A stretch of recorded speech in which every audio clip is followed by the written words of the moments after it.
The top 10 business technology stories of 2023, the 6 next big things in enterprise technology and digital enterprise operations foundations. That's what we're going to cover here today in episode number 153 of Transformation Ground Control. This is Transformation Ground Control, your source for all things business, technology, strategy, and change.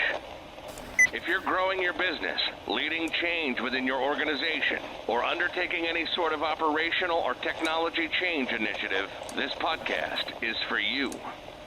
This show covers what you need to know about digital transformation, organizational change, operational improvement, and business growth.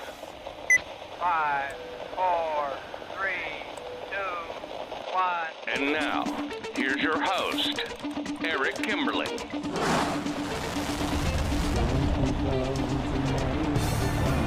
Hello, welcome to Transformation Ground Control, episode number 153. My name's Eric Kimberling here with Kyler Cheatham. Kyler, welcome to the show.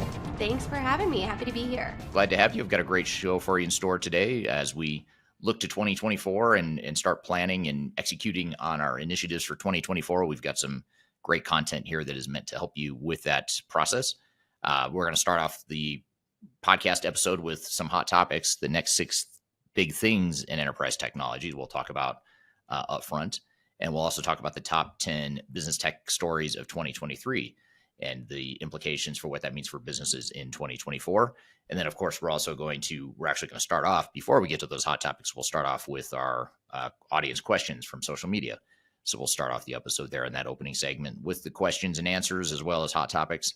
And then we're going to get into the show later. We'll get into the meat of our digital enterprise operations foundations, where our goal here today is to provide you as sort of a toolkit for executing on your digital enterprise operations here in 2024. We're going to play you some clips and some content that'll help with that process. First of all, we're going to start off with some discussion of what is digital strategy. We'll play you a video clip that gives an overview of digital strategy and the framework you can use for that. We'll talk about what is enterprise asset management, what is business process management, how to build a digital transformation strategy roadmap, and how to conduct business process mapping during digital transformation. So we'll cover all that stuff here today as a way to provide you sort of a toolkit for executing on your enterprise technology initiatives here in 2024. So before we get to this great content and this meaty conversation here today, later in the episode, Kyla, what are some of the questions you have from social media? Absolutely. So some great questions and go along well with kind of the theme of creating foundational strategies for our digital transformations in 2024. So if you are new here, these questions are not just for Eric, but they're for you too. So go ahead and answer them in the comments and join the conversation. We pull these every week from our social media channels here at Third Stage Consulting Group, and also Eric's social media channels at Eric Kimberling, wherever you subscribe. So you can leave them there and we'll pull them for next episodes and ask him live. So this one talks about business requirements specifically, and it's from one of your YouTube videos, Eric, and it says, from your years in consulting, is there a particular prioritization or technique that you found effective when working on business process requirements? Yeah, there are. There's actually two dimensions that we use to prioritize requirements, and both are going to be especially important during the evaluation phase. It's going to help you prioritize here. You're not using thousands of requirements to evaluate and pick the right software, because the problem with that is it becomes overwhelming and you get stuck in analysis paralysis if you have too many requirements that you're working from during the evaluation and selection phase when you're trying to choose what technology is best for your business. More of those requirements become more important as you get into implementation, because even the lower priority ones need to be addressed. They may not be absolute must-haves, but you try to address as many as you can as you get into the implementation. So I'll start with the selection process. During selection, we typically will evaluate all the business requirements on 2 dimensions. One being how important it is to your business, and it could be as simple as saying it's high, medium, low, must-have, nice to have, or somewhere in between, however you want to rank it. But some sort of ranking that allows you to prioritize based on how important it is to your business. And then the second one's a little bit harder if you don't do this for a living as far as software evaluation, but we'll also prioritize based on how likely it is that the software you choose will have a differentiator or be differentiated based on that requirement. So in other words, you've got some vanilla requirements that might be really important to your business, but most technologies are going to be able to do what it is you need it to do, in which case you might deprioritize those, not because they're not important to you as a business, but because most systems can do that stuff. So that's how you would evaluate during or that's how you prioritize during the evaluation phase. But then when you get into implementation, you typically are going to drop that first criteria that says, you're going to drop that second criteria that specifies whether or not the requirement is something that's differentiated by different software vendors, because now you've chosen the software, you're going to implement the software. Now you prioritize based on how important it is to your business. So it becomes a little bit more one-dimensional in terms of how you prioritize at that point. Absolutely. And it sounds like it's pretty unique a process to each business, but also good to follow a framework that has been established in a methodology. Yeah, absolutely. And I know this question specifically is so important, but it can be hard to visualize. So I'm going to drop a resource here just on the screen, which is our digital strategy framework that actually has those work streams that Eric's talking about. It's also available in the description wherever you're getting this podcast or video. So definitely check that out. It's a free download and a great resource. So some of these next questions are from a great video that Eric just put out about Hershey's and the Hershey's failure when it came to their SAP implementation. And he did a great series on TikTok kind of around these, as well as a bigger video on YouTube that looks at it. So I really recommend this. But I wanted to ask you a few questions that a lot of the community had around that. So one specifically is around SAP and customizations, but I think it's a great question just in general as well. And it says, so many of the issues come with everybody wanting to feel special and customize the software. That is what causes the failures, because the software is supposed to do something it's not meant to do. What's your reaction to that? Yeah, I think it's a good point, and something that's worth noting, because that is a common problem with customization of any ERP system, not just SAP, is that you're trying to get the software to do stuff that it oftentimes wasn't built to do. And in some cases, you're actually more likely to break the software because you're trying to force fit in new code that hasn't been tested or battle tested with other organizations.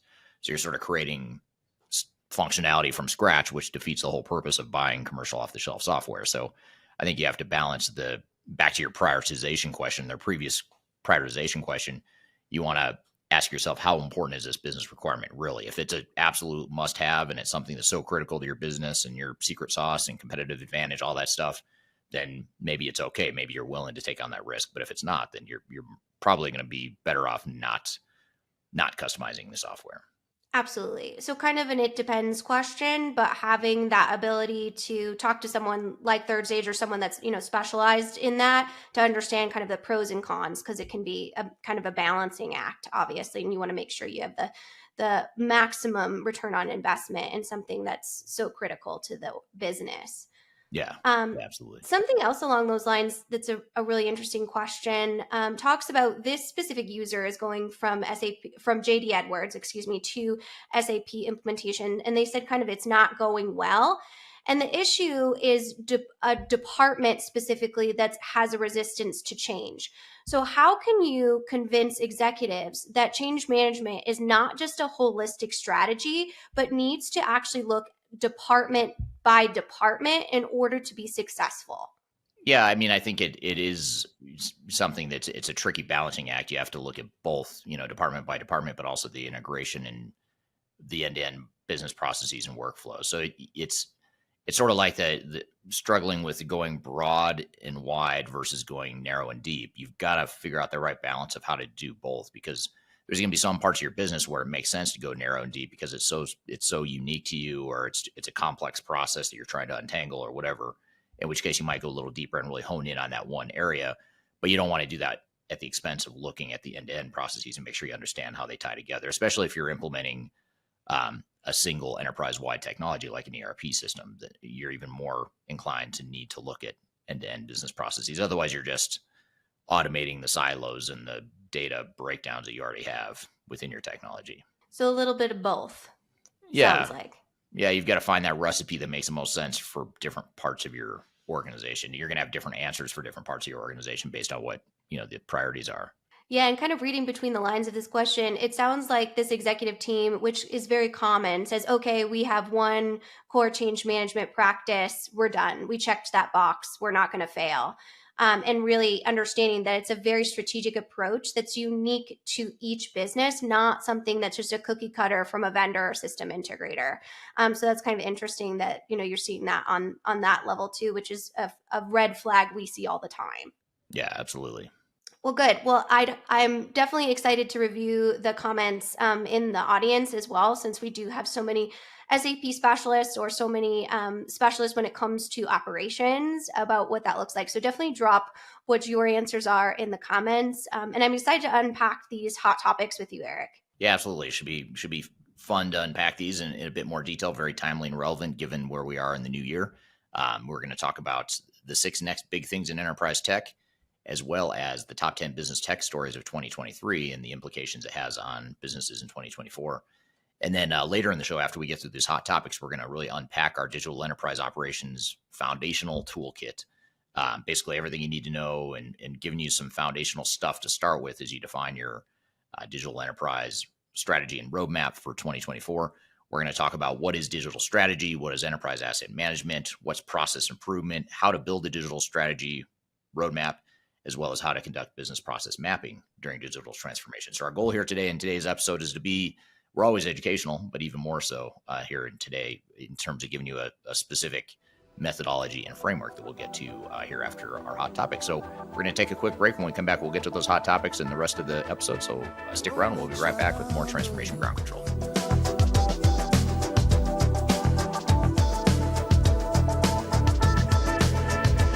If you are aiming for transformation success, turn to Third Stage Consulting Group. Third Stage's independent and technology-agnostic consulting team helps clients define their digital strategies, define their roadmaps, and manage their transformations. With offices in the US, Europe, and Australia, our team helps the world's most forward-thinking organizations through their transformation pitfalls and risks. If you are embarking on a digital transformation or business change initiative, contact Third Stage Consulting to see how we can help you reach the third stage of transformation success. Learn more about us and download independent reports, videos, and other best practices at thirdstage-consulting.com.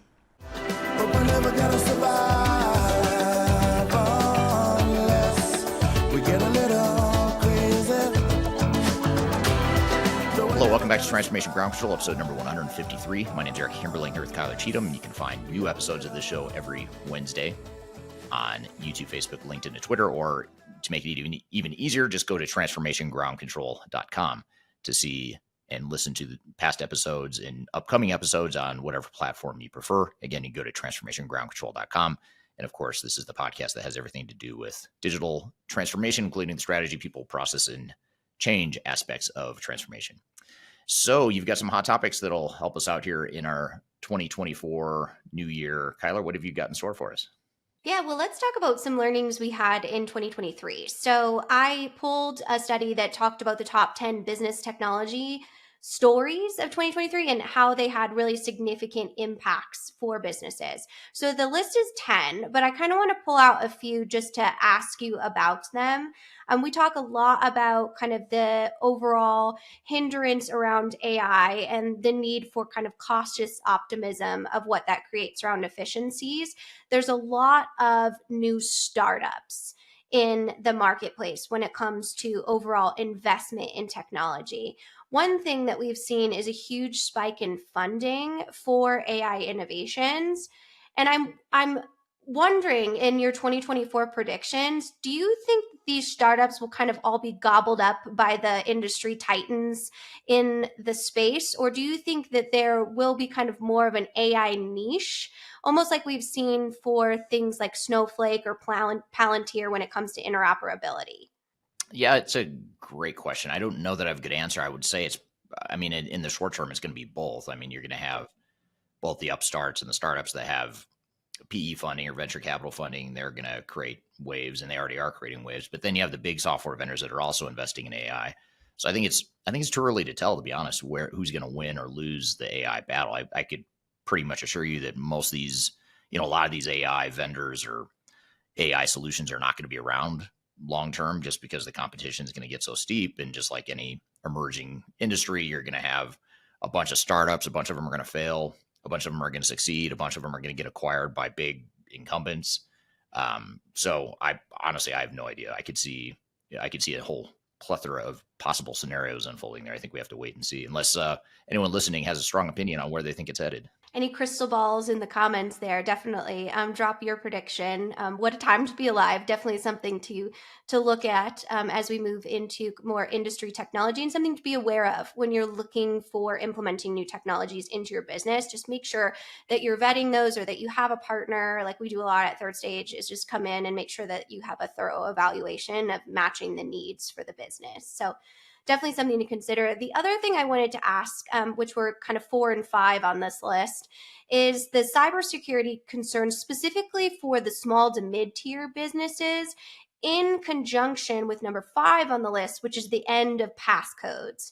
And I could hear the cheering through the screen right here, is really looking at how we're not utilizing passkeys or more secure authentication methods that could eliminate the need for traditional passcodes, which can be a big thing for cybersecurity breaks. And we've seen that on a macro level. And if you haven't heard some of our episodes on those cybersecurity breaks, like in Vegas, casinos, definitely check them out because they're fascinating. But now we're really looking at cyber attacks targeting that small to mid-tier business. So how do you ensure that you have a sophisticated cybersecurity plan within your digital strategy? Well, I think that's not to oversimplify it, but you just have to carve out part of the focus of your digital strategy on cybersecurity. It's a separate work stream or a separate activity, series of activities that you need to address and assess and define potential solutions for as you go forward. So I think just calling attention to it and making sure that you treat it just like you treat data and applications and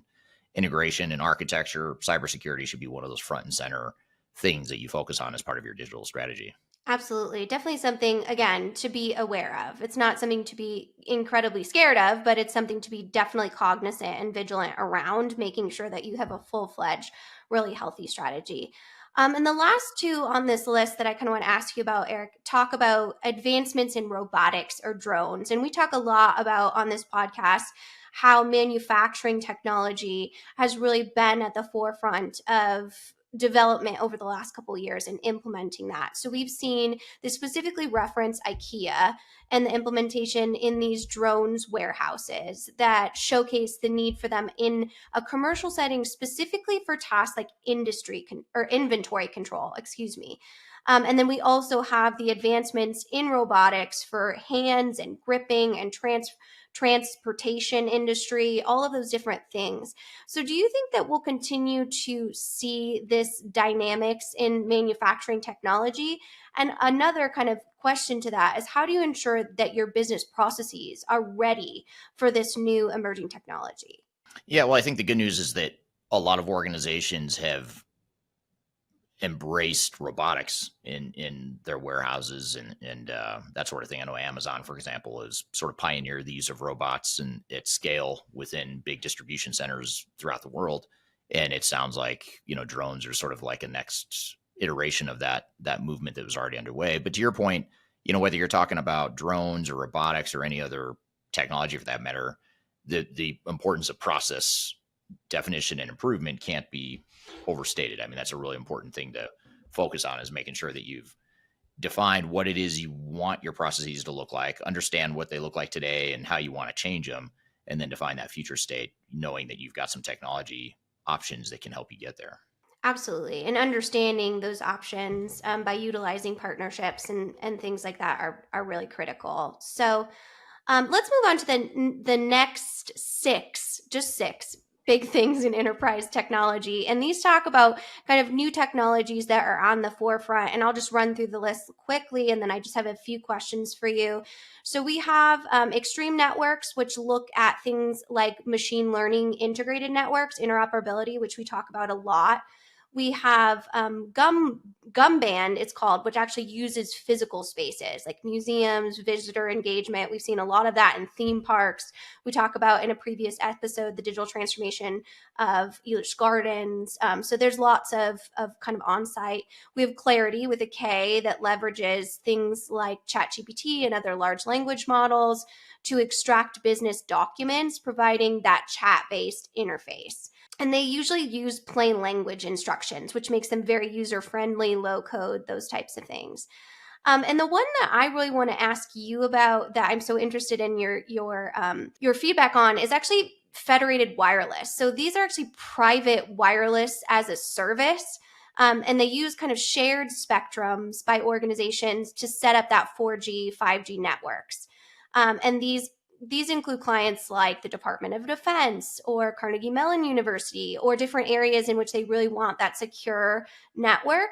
So do you think we've kind of seen the rise of private cloud and now we've seen the rise of private networks? Do you think this will continue to be a trend in enterprise technology? Is the need for that privatization to ensure security? Yeah, I think it's a way to ensure security and reliability too, especially for organizations that have distribution centers or warehouses or manufacturing shop floors that are out in rural areas that don't have high-speed internet access. And if you're trying to do high volumes of stuff, transactions and data processing with Internet of Things and all the other stuff that goes along with Industry 4.0 and manufacturing and distribution organizations, that's a great way to increase capacity and increase reliability. Because, if you think about it, especially with cloud solutions now, that accessibility and reliability of the internet is so important. And you still have a lot of the world, I'd say a majority of the world is geographically in a place that isn't supported by high-speed Wi-Fi, that sort of thing. So having your own 4G, 5G network to help process that, I think, is something that's very smart. And I think that's just going to increase cloud adoption and increase the digitization of organizations throughout the world. Absolutely. Those emerging markets, these will really be pivotal to doing that. And there seems to be two big themes around this, which is kind of the evolution of the cloud. What will it look like as far as ownership, usability, adoption, and then also the rise of generative AI, whether that's in actual business or it's when it's in customer service through chatbots and having that efficiencies. So curious to turn to the audience of which one of those do you think is really going to battle it out? Will be the evolution of the cloud or generative AI? So just pop those in the comments, doing a little poll here to see kind of what your thoughts are on that. Yeah, be curious to hear people's response to that and thoughts on what are your thoughts on the next big things in enterprise technology beyond what we talked about here today? I'd be curious to hear from the audience as well. Well, good stuff. Well, speaking of big things in enterprise tech, we want to shift gears after we take a break here and get into our toolkit, our 2024 toolkit for digital enterprise operations. We'll provide some of the foundational content and frameworks and understanding that will help you define your digital enterprise strategy and roadmap for 2024 and beyond. So we're going to get into things like what is digital strategy, what's enterprise asset management, what is business process management, and how do you execute on it, how to build a digital transformation strategy roadmap, and how to conduct business process mapping during digital transformation. We're going to cover all that stuff here in the remainder of this episode, so be sure to stick around. We're going to take a quick break first, and we'll be right back with more Transformation Ground Control.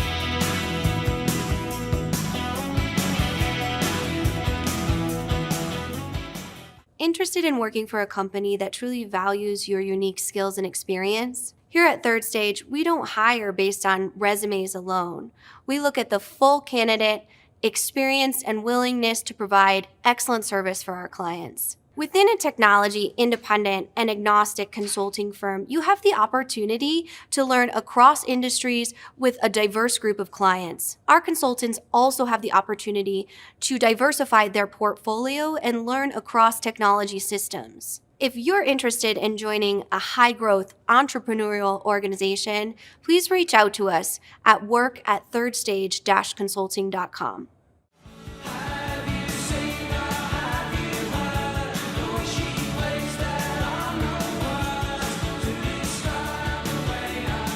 Hello, welcome back to Transformation Ground Control, episode number 153. My name is Eric Kimberly here with Cheatham. You can find new episodes of this show every Wednesday at transformationgroundcontrol.com. Be sure to check it out there.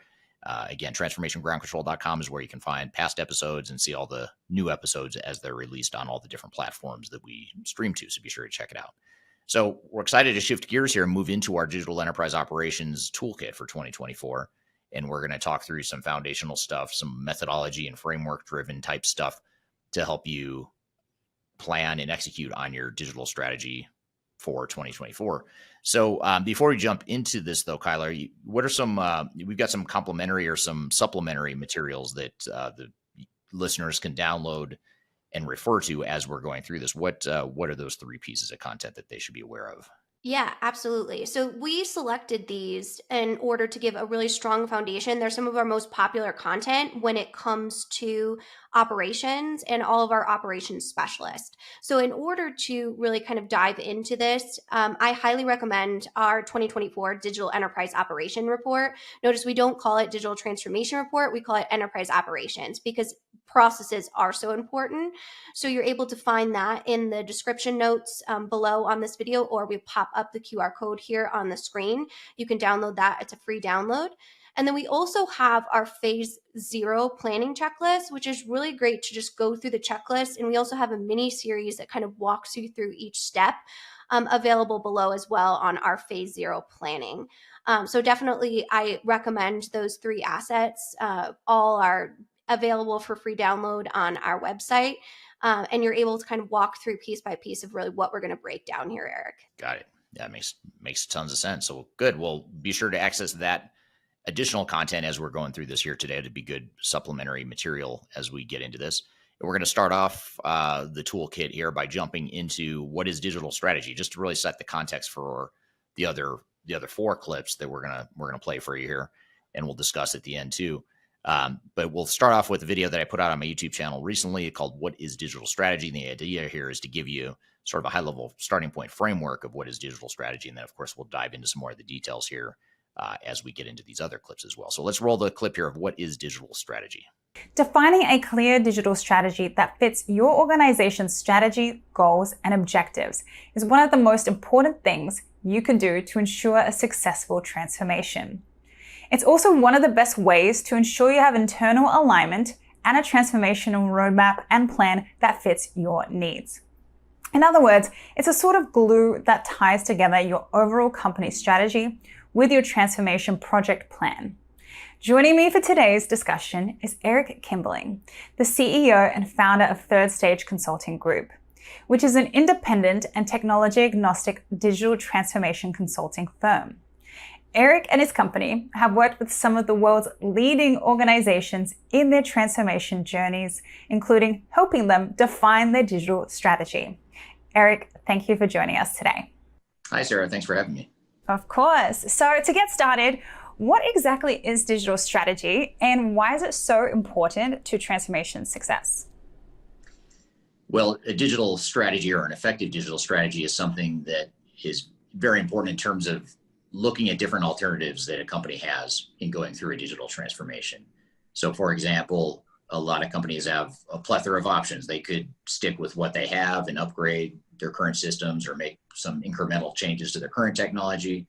There's the full rip and replace. We can go out and completely replace all of our different systems. There's best of breed versus single ERP systems. There's a lot of different directions that companies can go with all the different options in the marketplace today. So really defining a clear strategy and roadmap that's aligned with the overall company strategy and objectives is very important. And just to back up even more and to more explicitly answer your question, the reason it's so important is because so many projects fail when they are misaligned in their digital transformation strategy and plan. So when there's misalignment, that's usually a root cause for failure and why so many projects struggle. So companies that have a clearly defined digital strategy and roadmap and have really considered all of their alternatives and evaluated different alternatives typically are going to be better off because they have a clear alignment on where they're headed. And then from there, they can go start evaluating and picking specific technologies and ultimately implementing those technologies as appropriate. Yeah, no, that totally makes sense. And it sounds like, to most people, it would sound like a no-brainer, but at the same time, in theory, everything sounds really good. So I assume that this is something that most organizations intuitively know to do, or is that kind of the case? Or what would you say? I would say it's not intuitive. I mean, as we talk about it, yes, it sounds like common sense in many ways, but it's amazing how many organizations will just jump straight into a technology evaluation, for example. They feel like their old systems are outdated. They aren't going to get them to where they need to be.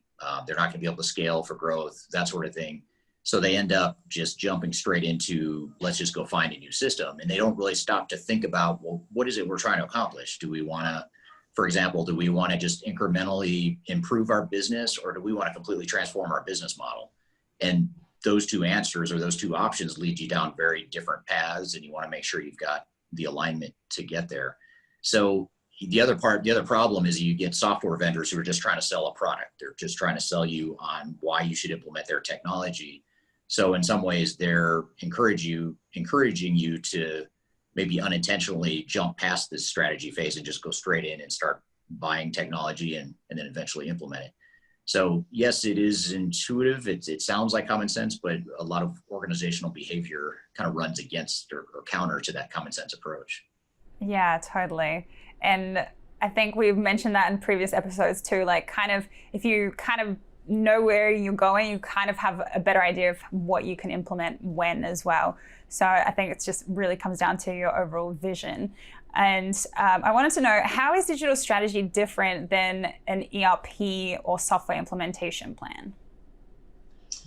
Sure. So, well, first of all, an ERP or any sort of software implementation plan assumes that you've already defined the exact technology you want to deploy.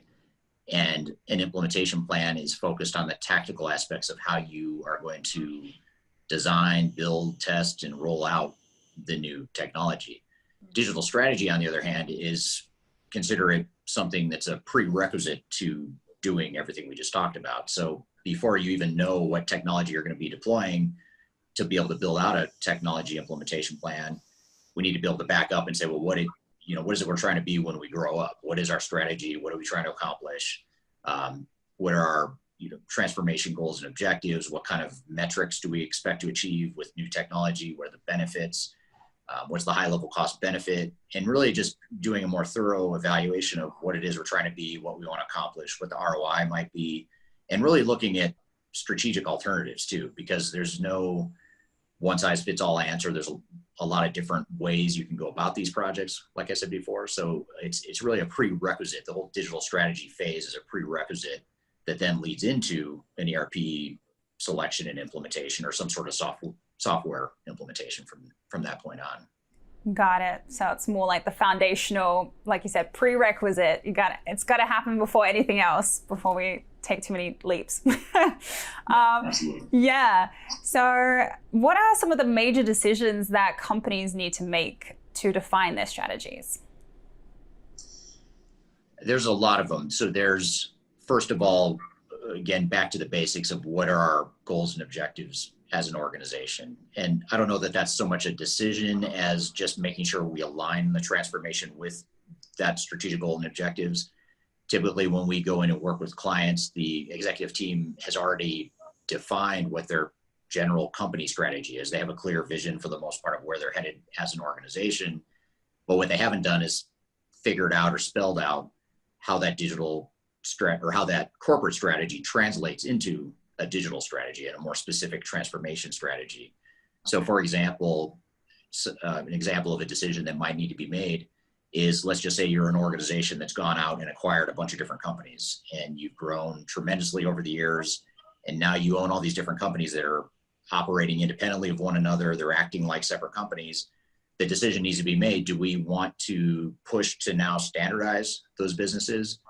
If so, what parts of the business do we want to standardize? We're probably not going to standardize everything, because they are different businesses, or they probably have different products or services that differ from one another.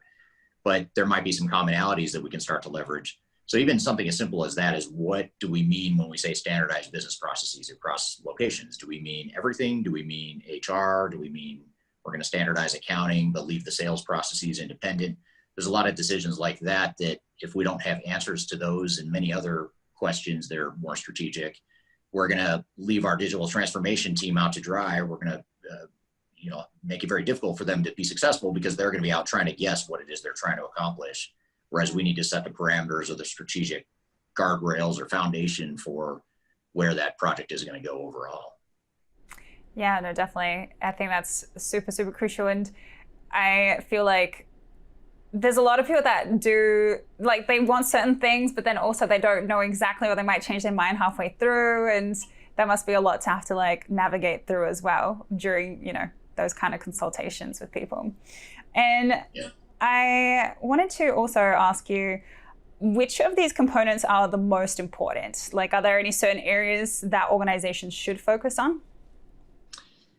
Sure. So I guess to start, there's a few different components of a digital strategy. So there's different work streams that we typically will help our clients through when defining their digital strategy. The first is the overall strategic alignment. And that's the piece I was talking about a second ago about translating corporate goals into transformation goals.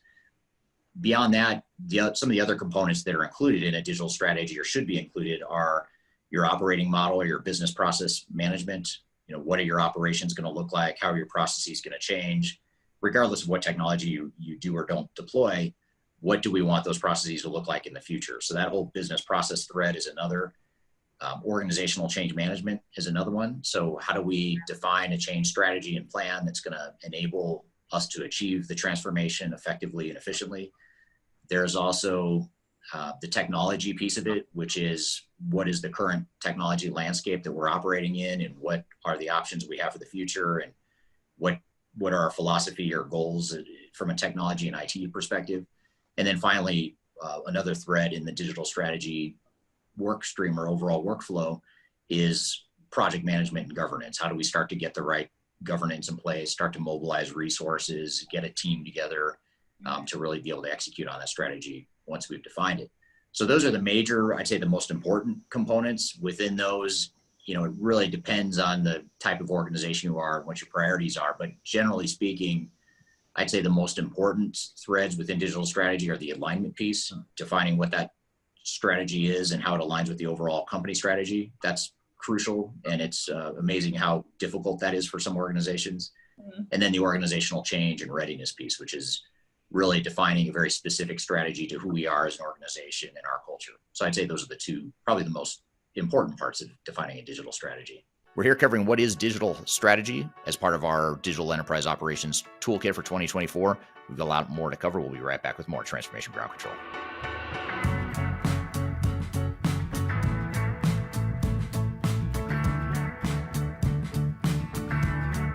I'm excited to share our newly released 2024 Digital Enterprise Operations Report. This free download is available on the Third Stage website at thirdstage-consulting.com. This report is truly packed full of technology-independent and agnostic insights for your project to ensure that you're strategically optimized for success. Download your copy today with the QR code in front of me or visit our website for more details.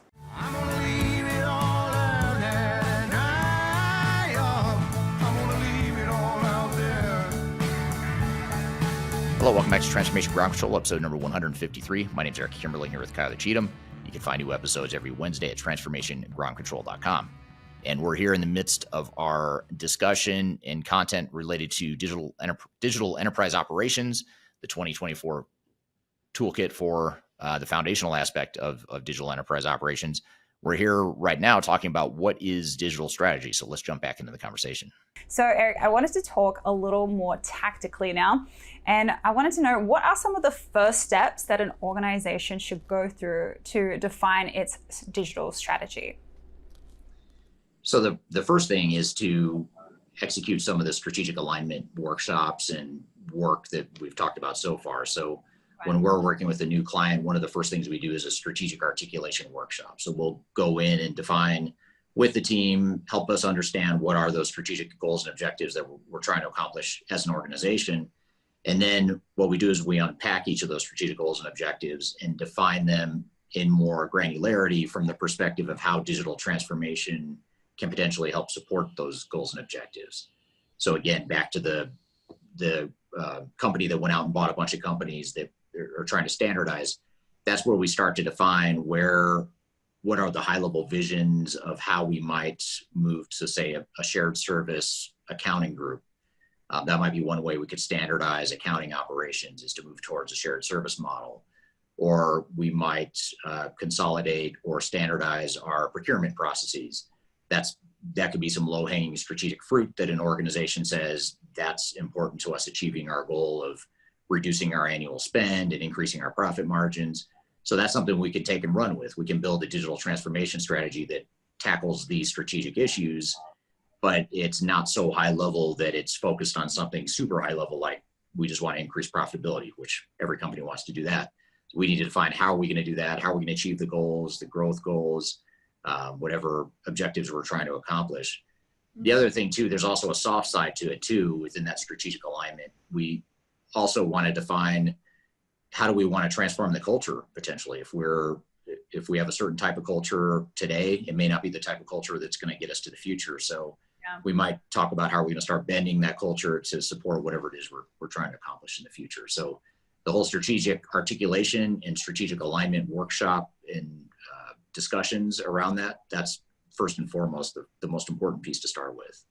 Yeah, that's good that you kind of brought up the whole culture part of it too, because a lot of the times through these processes that can really like drastically change and really have an impact on how everything operates as well. So I think that's really important. And how do you then translate the strategy into a more tactical transformation or implementation plan from there? So I always view it as the sort of guardrails that are setting the boundaries of the path we're going to go down. So when you're starting a digital strategy process, it's kind of like you're on a wide open field and you've got a million different directions you could go. You see the sun or the mountains off in a certain direction, you kind of know you're heading that direction, but there's a million different ways you could get there. There's a million different paths you could take. So once we've defined a general path, so for example, the path of standardizing our business processes or moving towards the shared service model or whatever it is that we've defined in the strategy phase, now we can go out and define what types of technologies or process improvements or organizational changes will help us do that. And what is the plan for us to get there? So we really start to take that general direction. We've got the guardrails. Now we start to pave the path and define the vision for how we're going to execute on that. And the way we execute needs to cover everything from the process changes, the organizational design changes, the potential technologies that might help enable that, as well as the tactical plan and budget and governance and all that other stuff to get there. Yeah, that totally makes sense.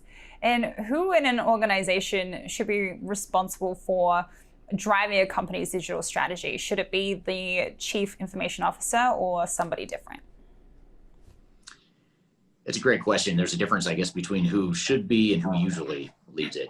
That is so oftentimes, right. Yeah, usually it's the CIO that ends up leading the digital strategy. And usually it ends up being that there's some sort of burning platform for change that's happened. So, for example, a lot of companies we work with have been on the same systems for 20 years or more. And they reach a point where the system's about to break, or the vendor's not going to support that old system anymore, or it's just they've outgrown the system, the company's grown and changed, and the software hasn't. So that's not a bad thing, but what ends up happening is that dynamic creates a tipping point where the CIO says, guess what, guys, we need to replace our system, so we're going to go find a new system. And they end up kind of by default leading the charge. And the problem is that, not that CIOs aren't capable, because obviously they know technology and they're in their role for a position, but for a reason. But the reason, or the thing that they should do is make sure that they have strong executive involvement from others in the business. So you definitely need the CFO and the COO and other executives and leaders in the company to really be driving the change and driving the strategy. So while the CIO typically is the one that waves the red flag and says, hey, we need to do something, at some point, the rest of the C-level executive suite should be the ones really defining that strategy and defining the business objectives and purpose of the project.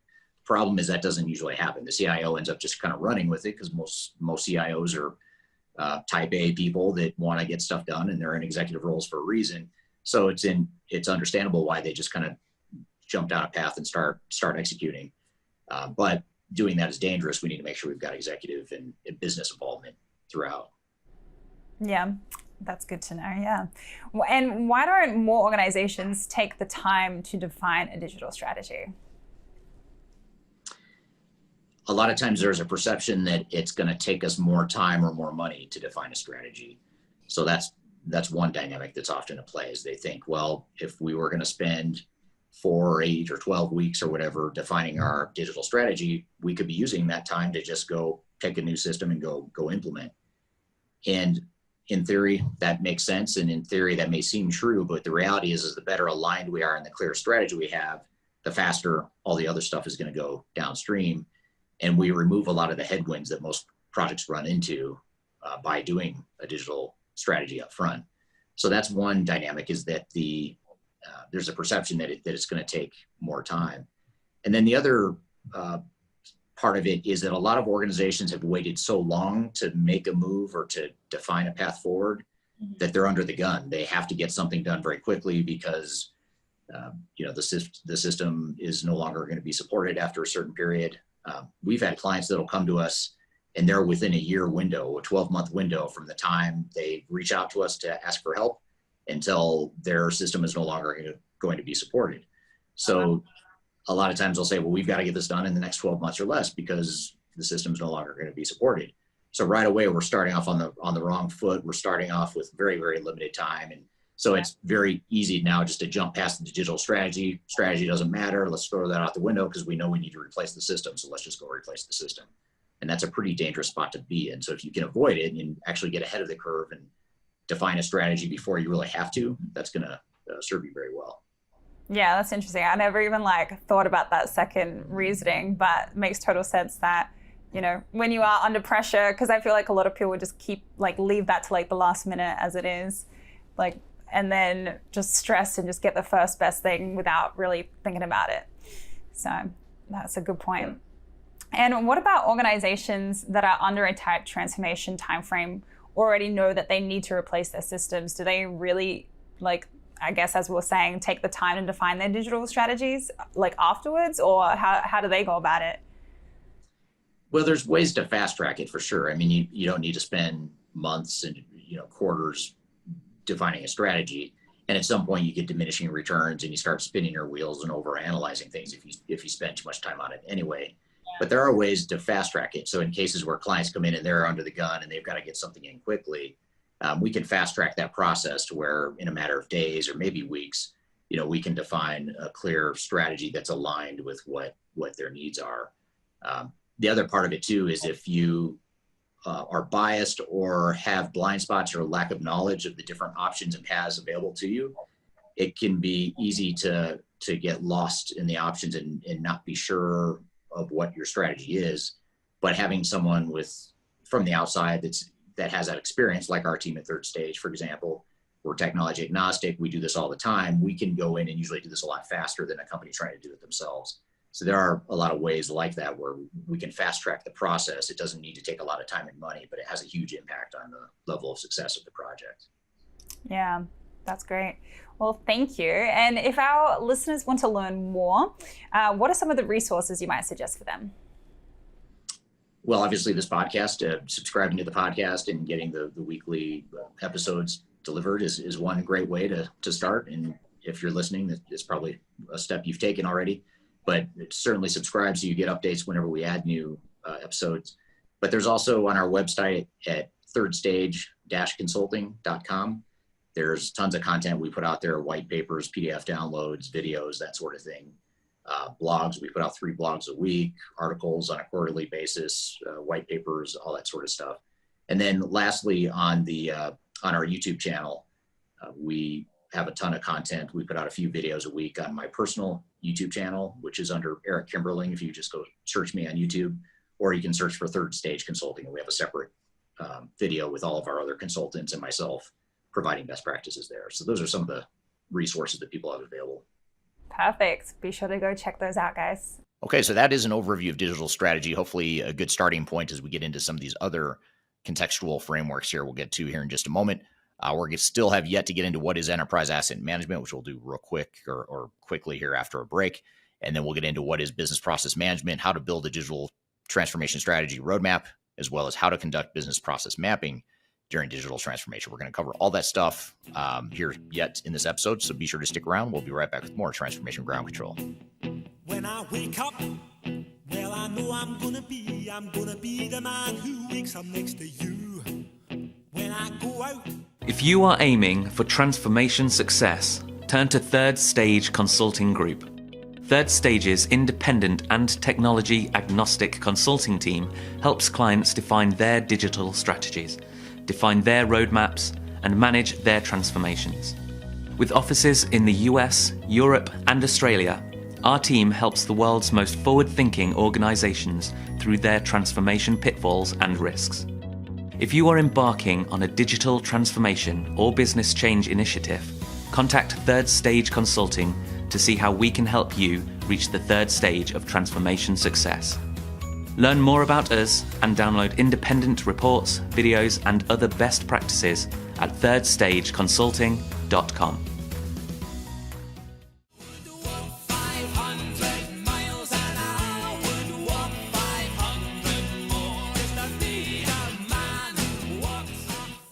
Hello, welcome back to Transformation Ground Control, episode number 153. My name is Eric Kimberling here with Cheatham. You can find new episodes every Wednesday at transformationgroundcontrol.com. You can also go back and view and listen to some of the past episodes as well.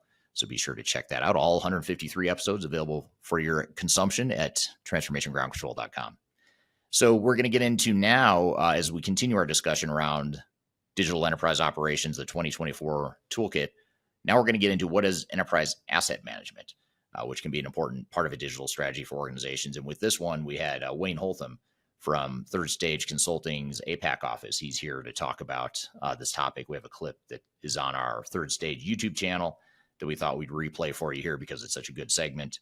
So let's jump into the conversation here with Wayne Holtam talking about what is enterprise asset management. Today, we want to talk about enterprise asset management, which is one of the common technologies used by many industries as part of their digital transformations. And with me today, I have Wayne Holtam, who's the Vice President of Third Stage Asia Pacific, based out of Australia. Wayne, thanks for being here today. Thanks, Eric. It's great to be here. It's good to be part of the Third Stage family. A bit of my background is that I've been in this space of asset management over a number of years. Came from a trade background and then went into consulting, and so a big portion of my my career has been in that delivering enterprise asset management projects. And so it's interesting that we're actually here today to talk about the differences of VAM. Yeah, absolutely. And first of all, it's great having you on the team. Our Australia office is one of the more recent offices that we've opened internationally. And you and I have worked together for some time, even before you becoming part of Third Stage. So it's good to have you on board. Now, talking about enterprise asset management, that's something that some people may have heard of, some people listening may have heard of, some may not have. But what is, if you were to simplify for the layperson or someone who's not familiar with the term, what exactly is enterprise asset management? It's about managing your assets so that you can actually plan and schedule and maintain them effectively. But you need to leverage a lot of your other ERP type functions, so your HCM, your finance, and so it leverages all of that, but it takes the next layer of complexity because you need to plan and schedule, and you need to have intelligence about your assets and understand what your assets are and what they should perform like. So it's a bit more detail that overlays it, other than just an ERP. Yeah. So asset intensive companies are investing heavily in capital assets. I imagine that's a pretty important technology. What are some of those industries, though, that would benefit the most, or that most commonly would be drawn to enterprise asset management technology? Mining, oil and gas have always been the traditional players of enterprise asset management. These days, a bit more has come into the fray of companies that end up as an infrastructure as a service. So a utility, electricity utility, a water utility, airports, shipping ports, terminals, those sort of things are all now highly asset intensive, and they need to be managed and understood life cycle of their assets, so that they can actually maintain for a particular cost base. And so there's even governments now, health, managing hospitals, managing justice, all of the building and infrastructure they might have, universities. It's amazing how many asset intensive industries or organizations we have these days, over and above what we did in the past. Yeah. And it seems like there's a lot of cost savings that could happen as a result of being able to manage that stuff well. And I have a question for you along those lines here in a second. Yeah.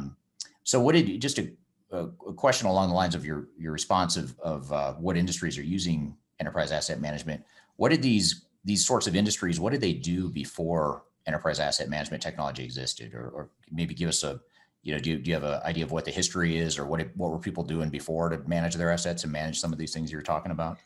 Yeah, it was really, in the past, people would rely on their trade network or their trade base of people to come in, and they would have manual records of when something was last replaced, and they would look at it and go, well, I think it's going to last a bit longer, or it's getting noisy, so I will replace it. And so it was based on a reactive type approach. And in today's world, that's a little bit hard because we want a lot of reliability. Whereas in the past, it would break and we'd fix it, and we'd just accept that. And it wasn't the pressure or the cost drivers that drove high performance. Whereas today, it's more of, we need maximum uptime. We're actually, if we're an infrastructure service provider, we want to maintain a very high service level, but we don't want failures. And so it's now we need to understand what's the health of an asset. We need to be able to predict what it might be doing, so that we don't have outages when we really don't want them. Right. Yeah, I can see how that'd be of great value. Yeah. When I first, just as a side to that, when I first started in fleet management, I took over managing a fleet of line haul trucks here in Australia, and we had a card system. That was our what we call today a CMMS, computer management maintenance system, and so it worked great. But it was one of those things. It was limited in the sense that if you didn't fill out all the information, you didn't get you didn't have a good record. Well, not a lot's changed now when we move into the computer world, because if people don't update and maintain those records, we have even a bigger problem. Right. Yeah. Sounds like it's come a long way. It's kind of like the old punch cards, the predecessor to ERP systems and mainframes and all that stuff. You had the old punch cards before my time, but I've heard all about them. And it seems like that similar trajectory or journey that technology evolution's been on in the EAM space as well. Oh, definitely, yes. It's and I suppose it's caused its own level of complexity, because the people that are using it are not necessarily IT savvy, and so they don't see the relevance of keeping records as detailed and information as clear and concise as what it should be. So that's usually a lot of the challenges that people face as they manage, work through, and try and improve what they do in the asset space. That's interesting. So along those lines, then, who in an organization typically would own the enterprise asset management function and the technology that would go along with that? Who's the owner typically in most companies? Well, it's interesting because it's lots of organizations use an enterprise model. The enterprise owner is normally the CFO, and the CFO has probably the least amount of knowledge of how to run an asset.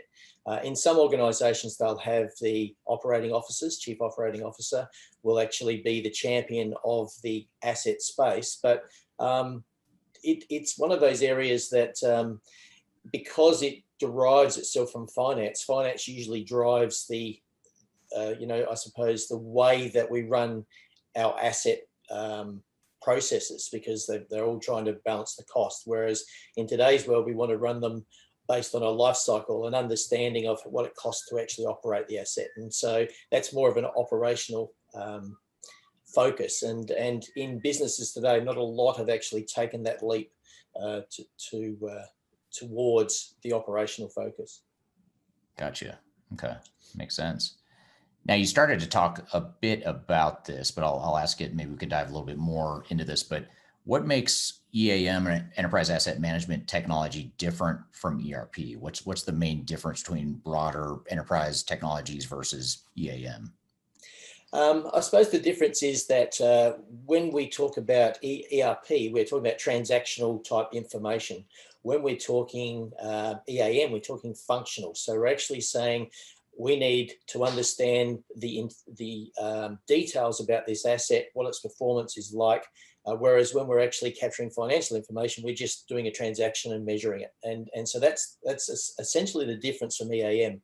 The other dynamic that comes in it is the function piece is we actually have to manage timings of when we're going to work on that asset, or when it's going to be out of service, which also then relies on its availability. So there's a lot more complexity about how we actually integrate. There's a lot more integration points where it comes to us needing to be good at our planning and scheduling, whereas with finance, it's just we're trying to measure our performance. In HR, we're trying to just identify who we actually have and how we would pay, and that we're paying on time. So there's a lot more static type functions in an ERP, whereas in an EAM, there's a lot more moving parts that you're constantly updating and constantly are changing, and that's probably the difference.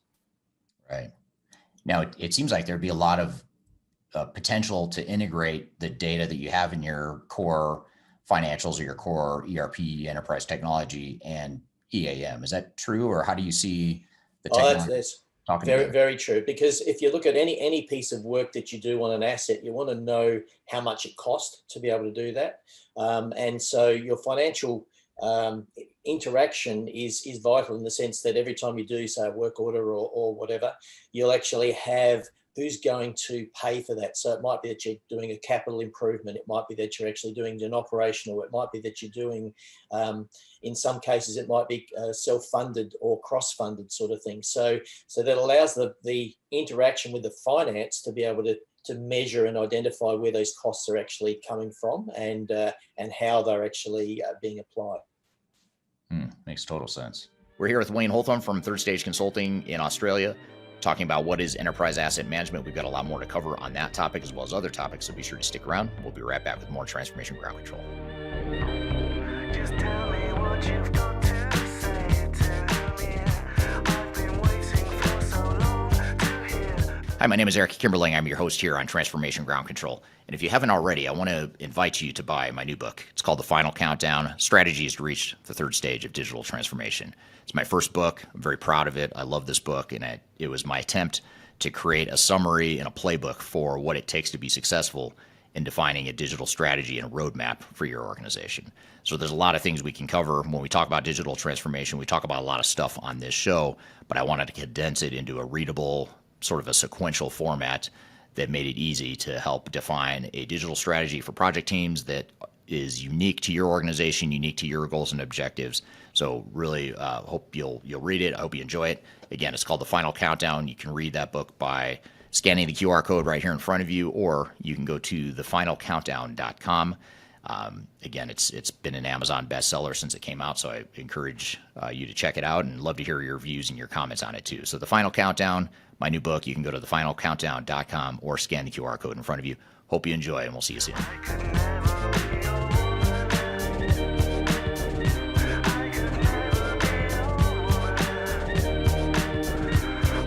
Hello, welcome back to Transformation Ground Control, episode number 153. My name is Eric Kimberling here with Kyler Cheatham. You can find new episodes of the show every Wednesday at transformationgroundcontrol.com. We're here in the midst of our conversation with Wayne Holtam talking about what is enterprise asset management.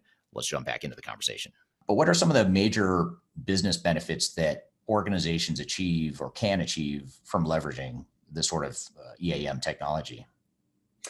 Well, it's the benefits are really around their cost, and it's the only area where they can actually save money, I suppose, in what they provide as a service. So if you can effectively manage your asset life cycles, you can actually drive a lot more profit to your bottom line, and that's probably the big area. If you do it poorly, you can end up where the costs blow out, and that's a real challenge to manage, because it becomes an exponential cost blowout. If one thing leads to another, which leads to another, and those costs are quite can can grow quite extensively.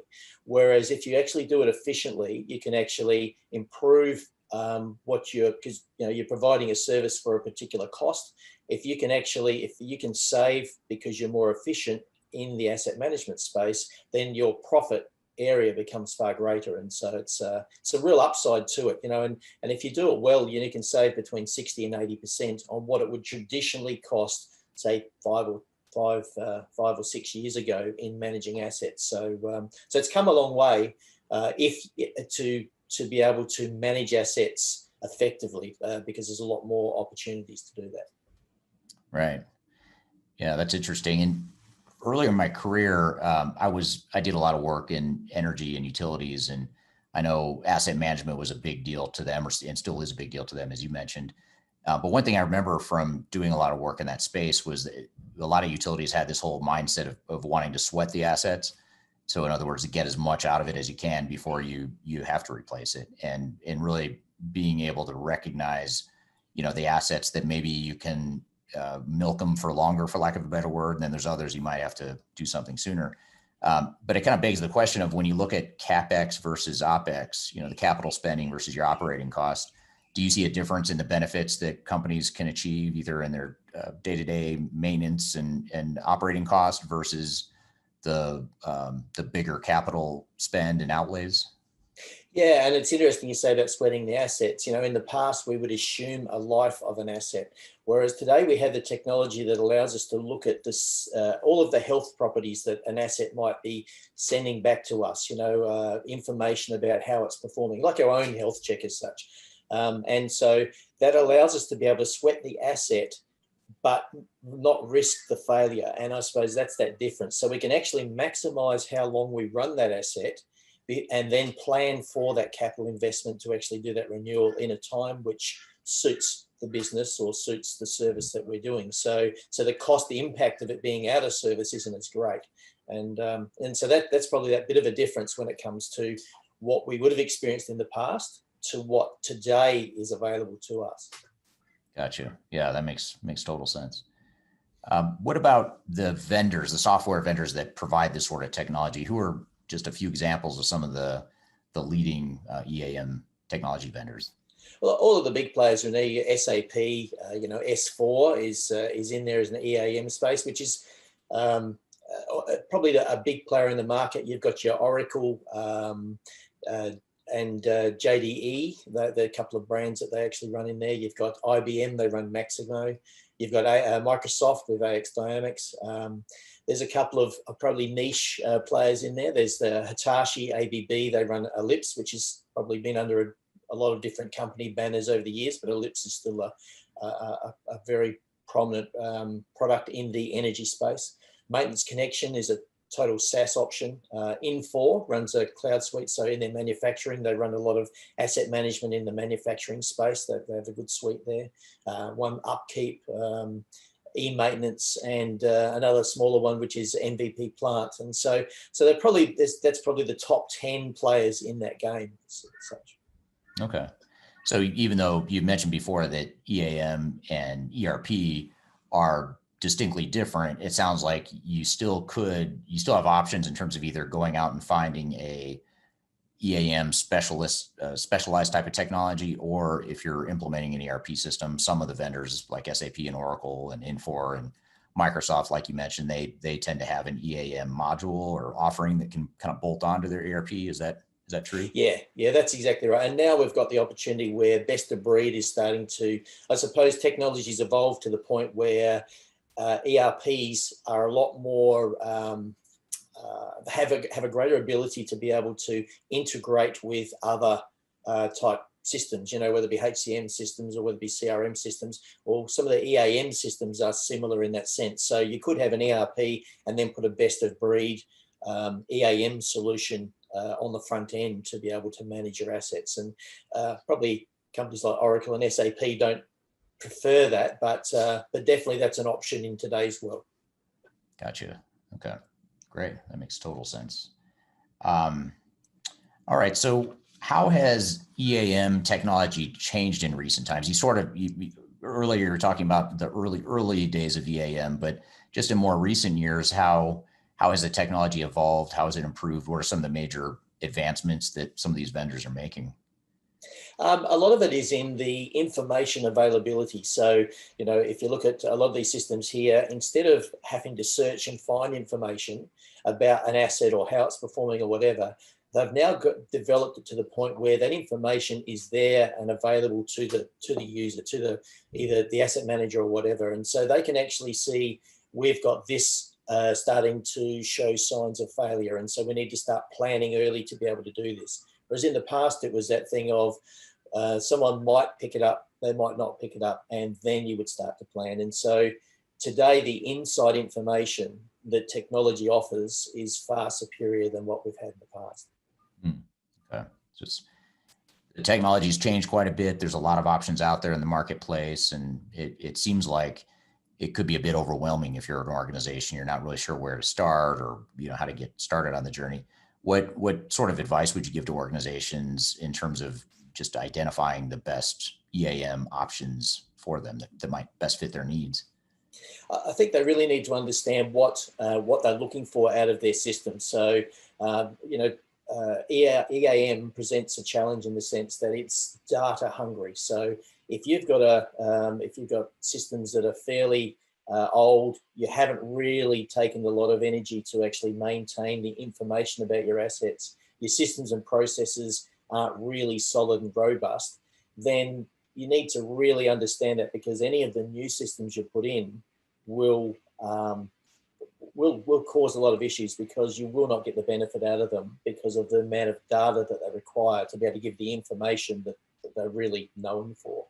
And so when the evaluation comes, it's not just buying something that is, this looks great from a user interface, it's understanding what sits behind that. And that's, I suppose, that's that evaluation piece of how mature are we with our systems and processes. And, most times with EAM, a lot of the users are very comfortable with looking at adopting new processes. But if it becomes overwhelming, they will just pull away, and you end up with a gap between the functionality and what you're actually trying to achieve. Right. So having someone like the third stage team that's independent and agnostic can really help navigate some of the differences and the nuances of the different technologies relative to your needs. It sounds like that could be a value to organizations that are trying to pick a solution. Yeah, it is, and it's confusing at the moment in the sense that a vendor will come in and say, I have the best system, and they'll demonstrate it and make it look like it really works well.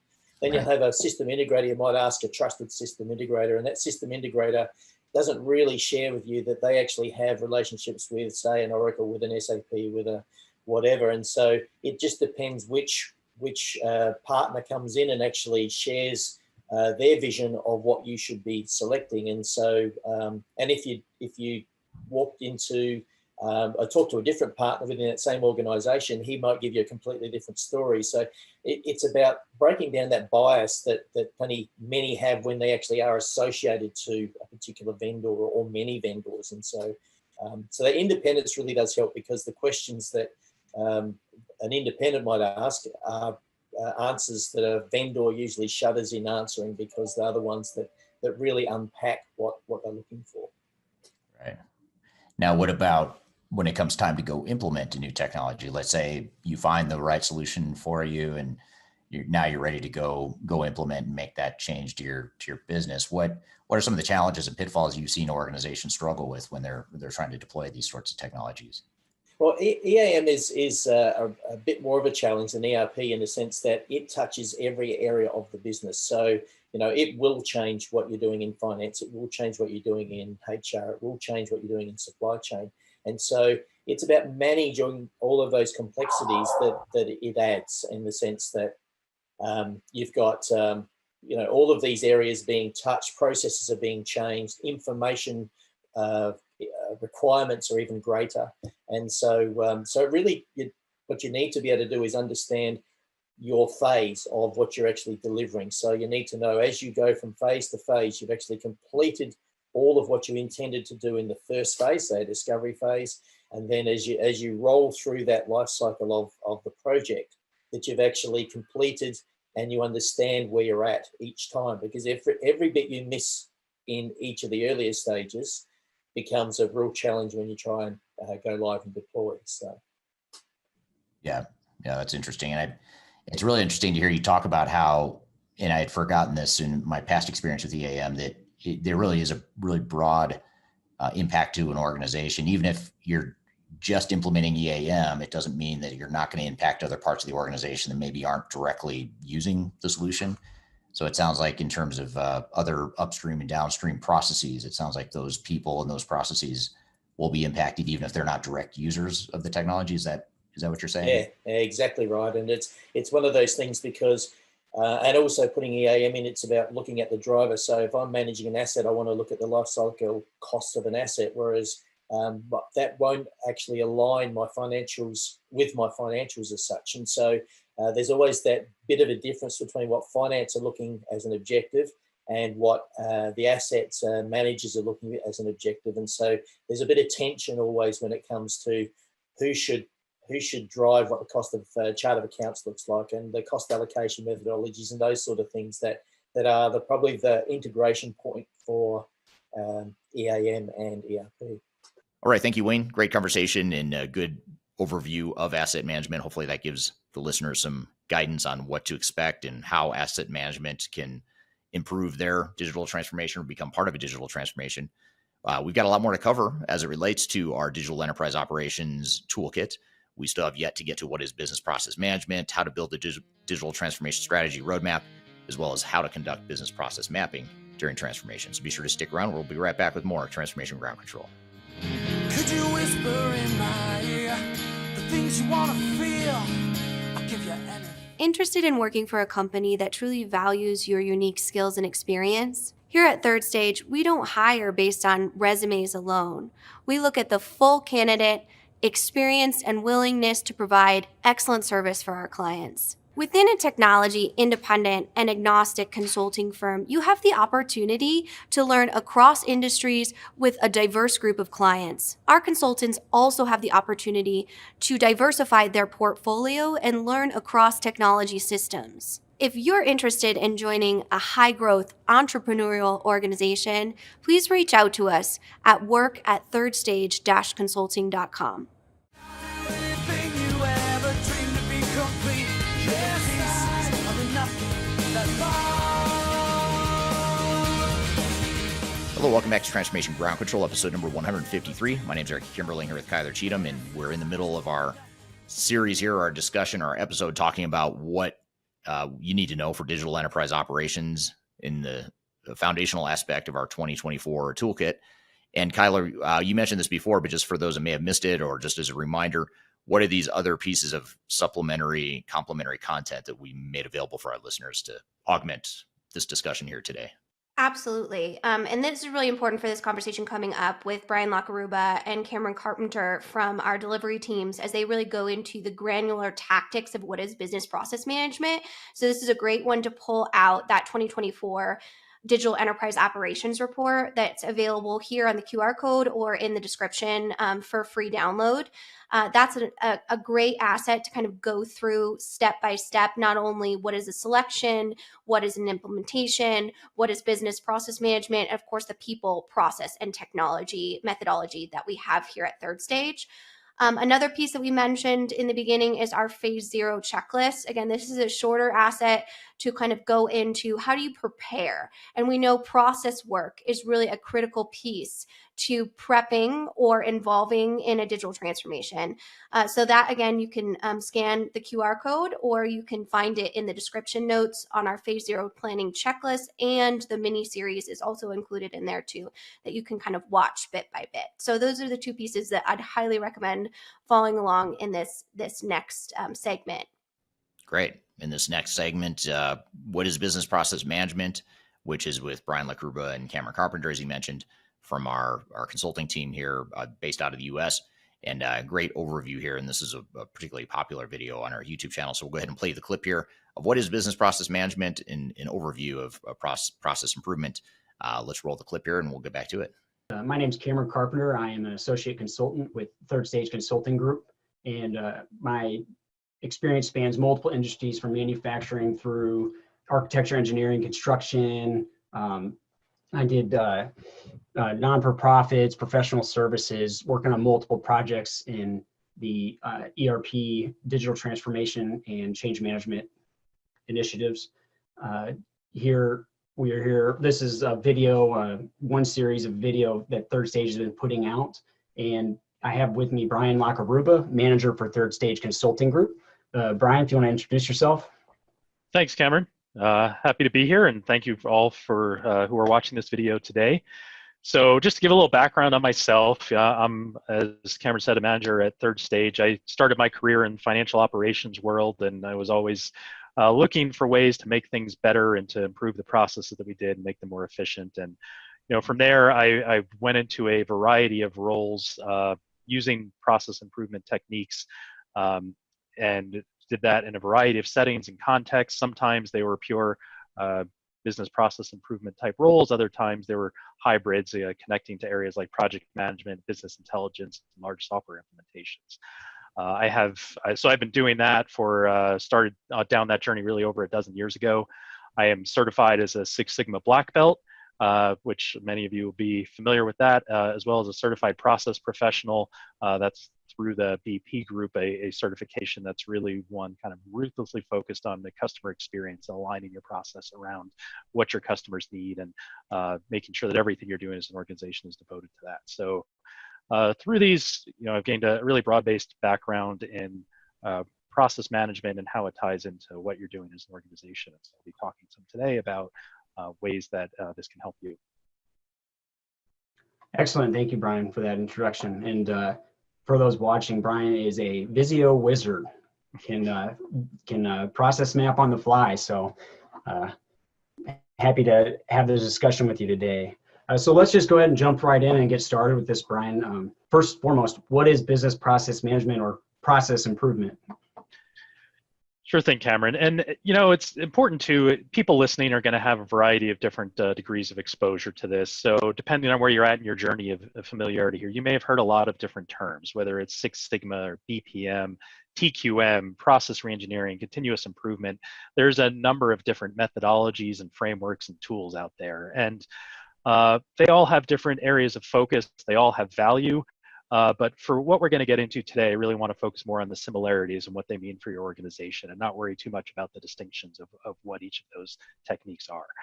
So really the guiding principle around this, what's critical is that how your organization gets work done, that is central to your mission and to what you're trying to do. So it's your processes that are what connect your people to your customers and to your organization's goals.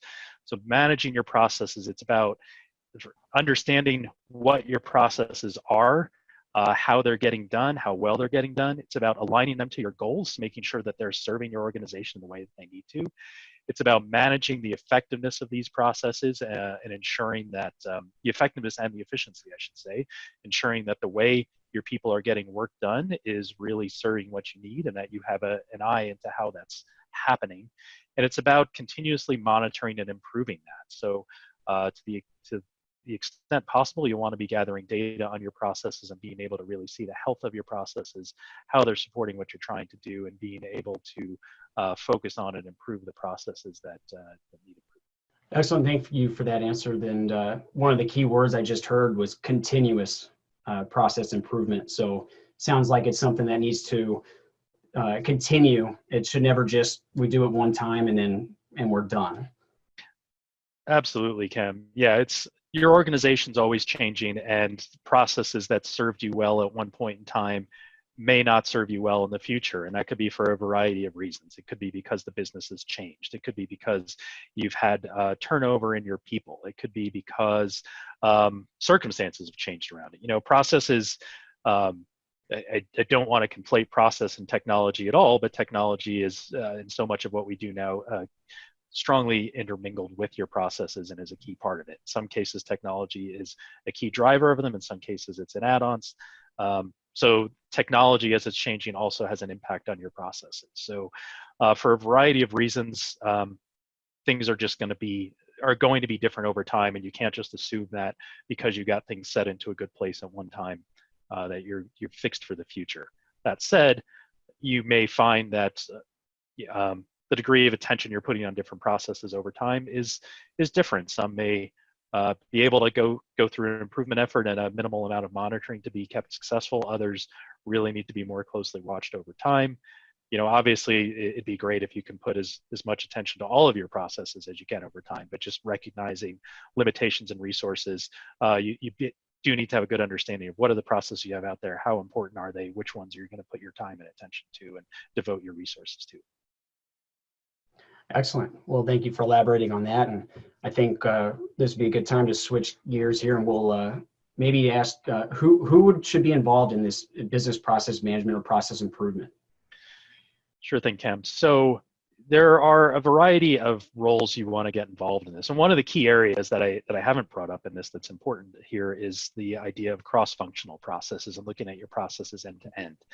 So often you may have teams that do some work on their own processes. They may do brown bag sessions and map things out and say, this is what we need to improve, but they may not be optimizing for that end-to-end experience. So defining your processes in an end-to-end fashion is a key part of that. And so doing, it means that when you want to undertake process efforts, you need to be able to bring in these cross-functional teams who are involved in the end-to-end process. So you don't just want to have, say, an operations team without having the sales team that's connected to it. You need to make sure that you are closely linked. And it's not to say every single session involving every process needs to touch on everyone, but you need to make sure you're really looking at where are the handoffs and processes and how do you engage the people across them. So the types of roles you're going to have in this, you'll need to have subject matter experts who have familiarity in different key areas. And you need to make sure too that these are people who know on the ground what's happening. You may have very knowledgeable managers who have a good understanding of the big picture and what's happening, but it's often true that they're disconnected from the reality of day to day, what's happening in those processes. It's not to say they are by definition, but you need to be careful that you're not just assuming that someone who oversees the process actually knows how it's getting done.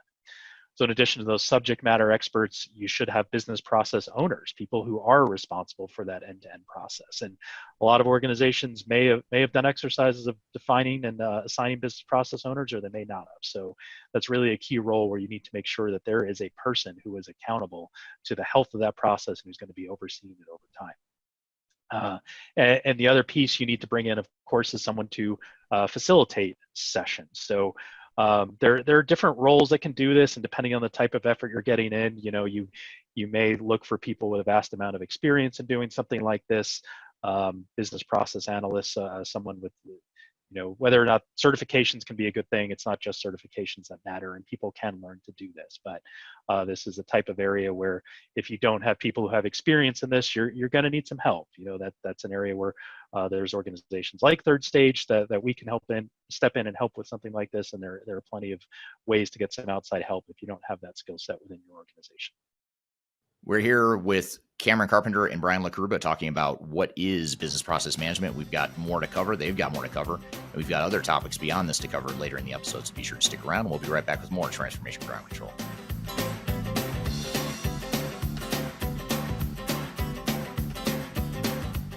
Hi, this is Eric Kimberling with Third Stage Consulting and your host of Transformation Ground Control. I want to encourage you to read our Guide to Organizational Change Management. It's a free report or free guide that we published. It's one that I actually wrote that talks about best practices and lessons learned as it relates to change management.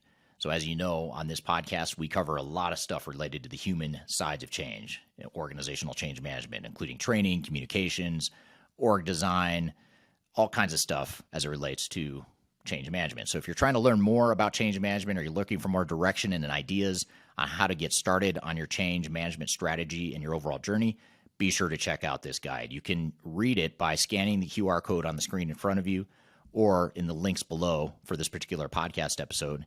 You can find a link to take you to the page that will allow you to register to go ahead and download that and read it for free. So be sure to check it out. It's the Guide to Organizational Change Management, written by yours truly. I hope you enjoy it. Let me know what you think, and hope you enjoy the rest of this episode.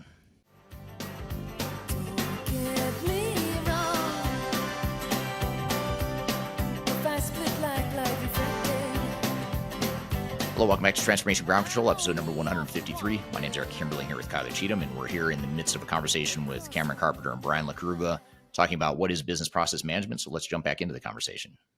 thank you for distinguishing the difference between a business process owner and subject matter expert. I know that sometimes there's confusion during sessions that sometimes there's a mix-up, and so is there anything additional that we need to show to distinguish? Like the business process owner is more so responsible for that process, like they're going to sign it off.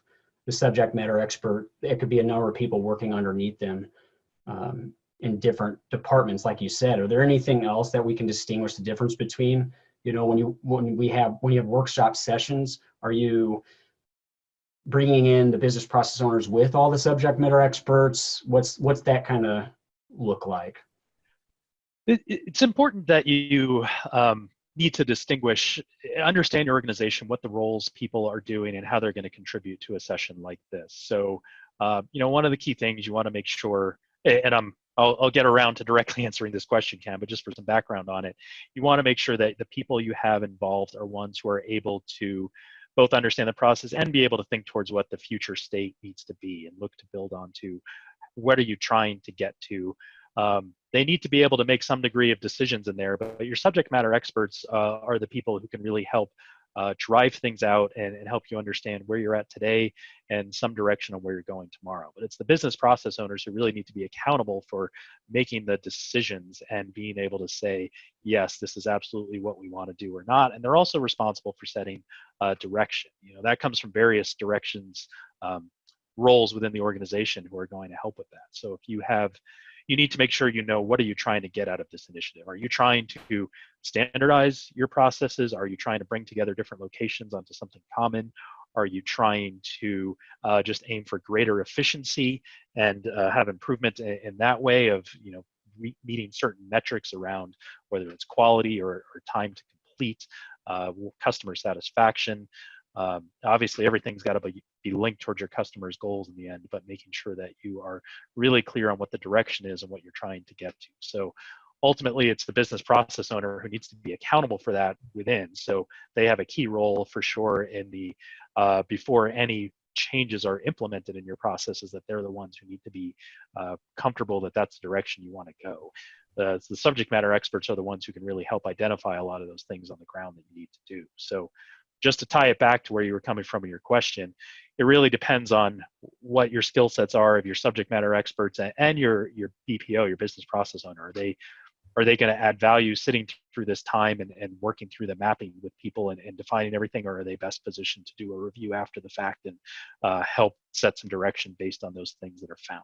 And your subject matter experts, are they capable without the guidance in the room or just from the facilitator to be able to set some of that direction and pick the future state? Or are you going to end up having a session where your SMEs are coming up with a bunch of ideas, but then you bring them over to your process owners later and find that these things are based on taking things from where we are today and improving them, as opposed to setting a new way of doing work that you want to get to. So you really need to have a clear understanding of where you're trying to get to and what your skill sets are of your people to be able to get there.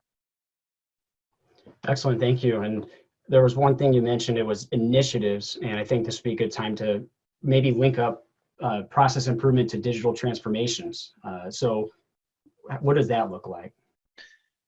Absolutely. So, organizations, the term digital transformation, some may think of as a buzzword, and it can mean a lot of different things. It is to a degree, but it's a helpful umbrella in which to think about the impact of technology and what it has on our organizations and how you're trying to modernize and use technology to your advantage. And as I mentioned earlier, processes are not they're not your technology directly, but technology does have a big impact on things. So I like to I don't think of process as strictly it's driven by technology. It's your processes that really drive what your technology needs to be, and you need to align that, but the capabilities you get out of technology are important. So as you're looking into an effort where whatever kind of project you're doing or initiative you're undertaking that is connected to your business processes, those processes and your business or organizational goals are what you need to think about as in terms of driving that forward. So if you're in the early stages of saying, for example, we want to get a new ERP system, we want to drive our organization forward and increase efficiencies in our supply chain, in our purchasing, in our manufacturing, in our finance, HR, whatever it is you're trying to improve there, you want to make sure that that initiative and the technology you go with is aligned to where you want your processes to be. You don't just want to jump into, let's pick a technology and assume we're just going to latch on to whatever that technology has to offer, and our business will follow suit. That's a recipe for failure if you just assume the technology alone is going to make those changes.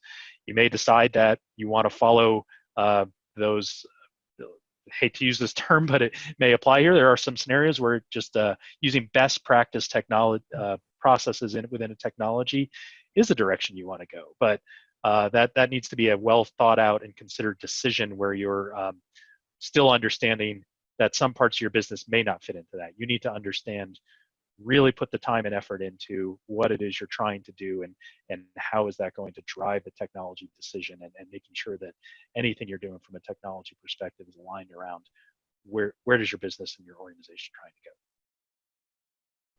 Excellent. I think the big driver there is the business drives technology, not the other way around. And so that was a great message. And I think that kind of rolls into,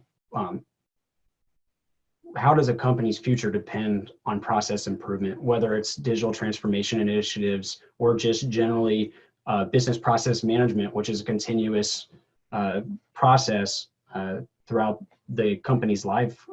So how does this future depend on it? Yes, it's critical. This is, of course, an interesting time to be doing this, as we're recording this in late March of 2020, and we know the world is undergoing fast changes. Organizations, they look different, very different in many ways now than they did a month ago, as we're dealing with the impacts of COVID-19 and what the stay-at-home measures and social distancing are doing for organizations and their customers and their businesses.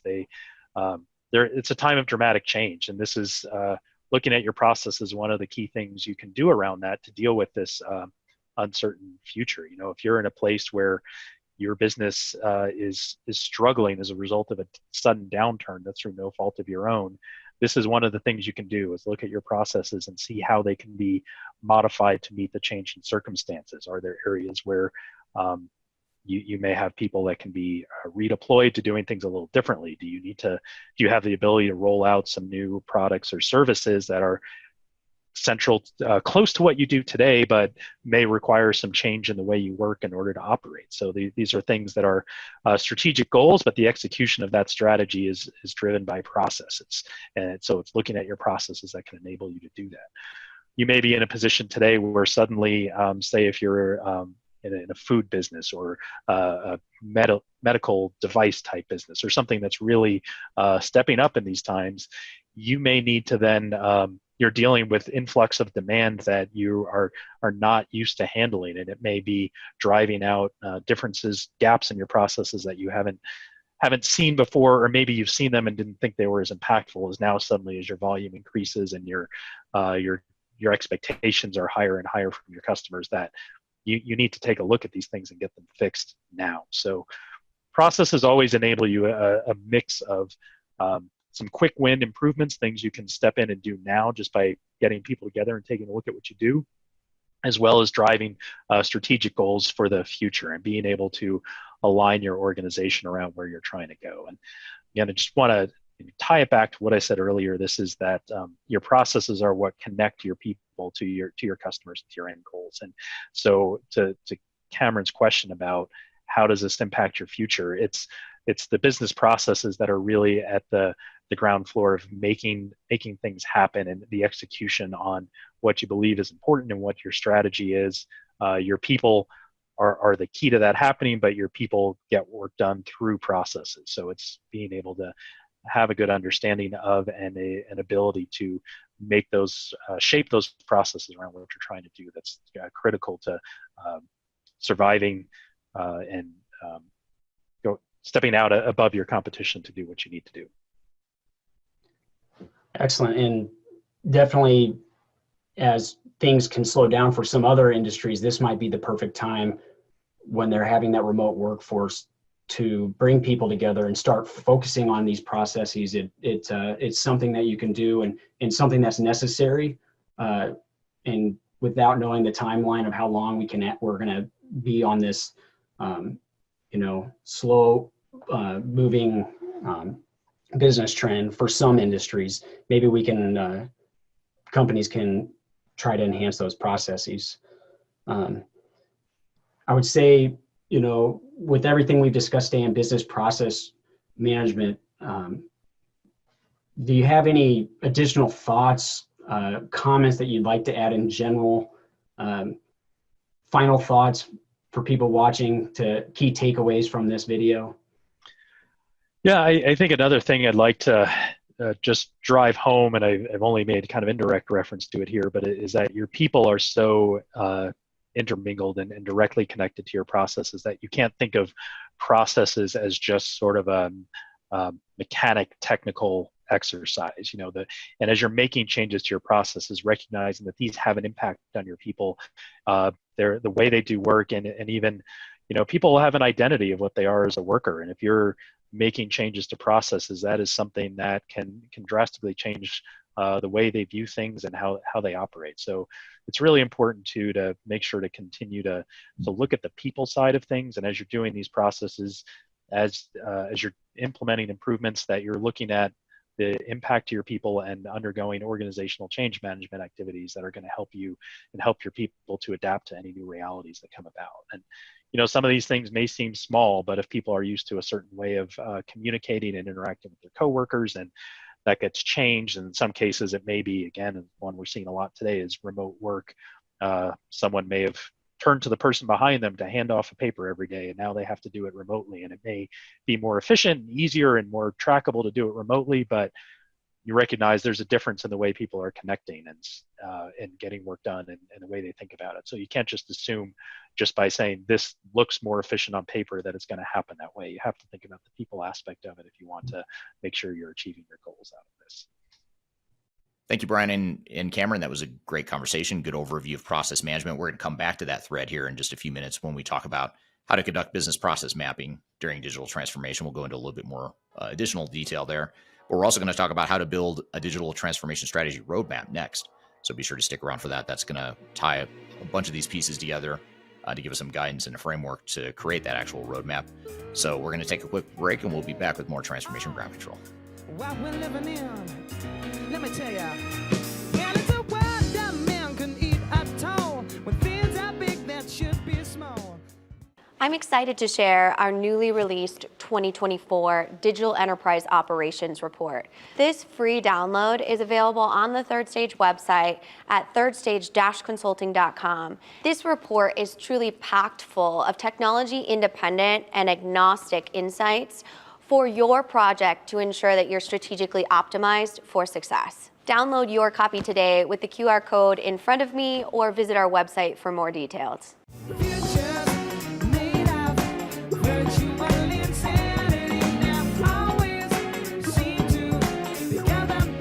Hello, welcome back to Transformation Ground Control, episode number 153. My name is Eric Kimberly, here with Cheatham. You can find new episodes of this show every Wednesday at transformationgroundcontrol.com, as well as listening to and watching past episodes as well. So every episode we've ever produced of this show, you can find at transformationgroundcontrol.com. So be sure to check it out there.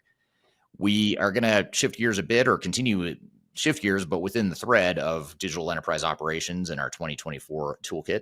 We're going to talk about how to build a digital transformation strategy roadmap, which is a conversation between Adam Cheatham from Third Stage Consulting as managing director at our company, as well as myself. We're going to play you this clip to really unpack how to create that digital transformation strategy and roadmap. So let's check it out here. Adam, you're a director within our company, and you've worked with some wide variety of clients, and there's one in particular that we're going to talk about here today. There's a lot of themes that we want to touch on here as far as a high growth company, a private equity owned company that's growing through acquisition. Maybe to start off, maybe just tell us a little bit about the client and give us an understanding of the size and scope and complexity of the clients themselves. So this particular client had in the ballpark of 3,500 employees, 42 locations rather across North America. So an international spread that had grown by acquisition largely.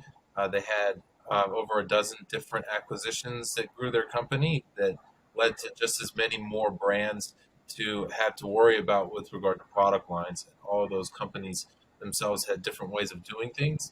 and bringing them together under one model was really one of their challenges, particularly from a digital space perspective. So large company, somewhere between 500 million and $1 billion with some aggressive growth goals.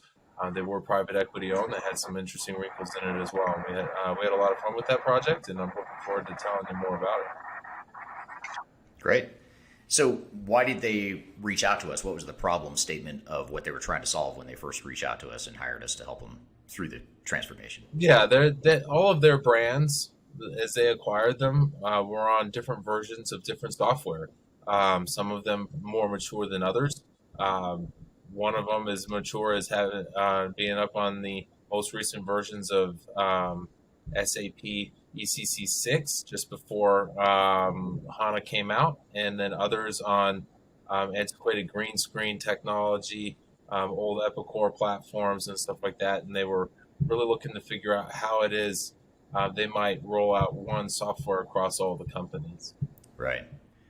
Yeah, and really build on and leverage some of the technology they had, but at the same time look at ways to upgrade that and improve that over time. So what in this first phase of work, and we're kind of honing in here on the first evaluation and call it the strategy and evaluation stage of the project, what was the scope of what we did or what the client asked us to do for them? Yeah, so we started out by visiting a dozen of their locations to document their business processes.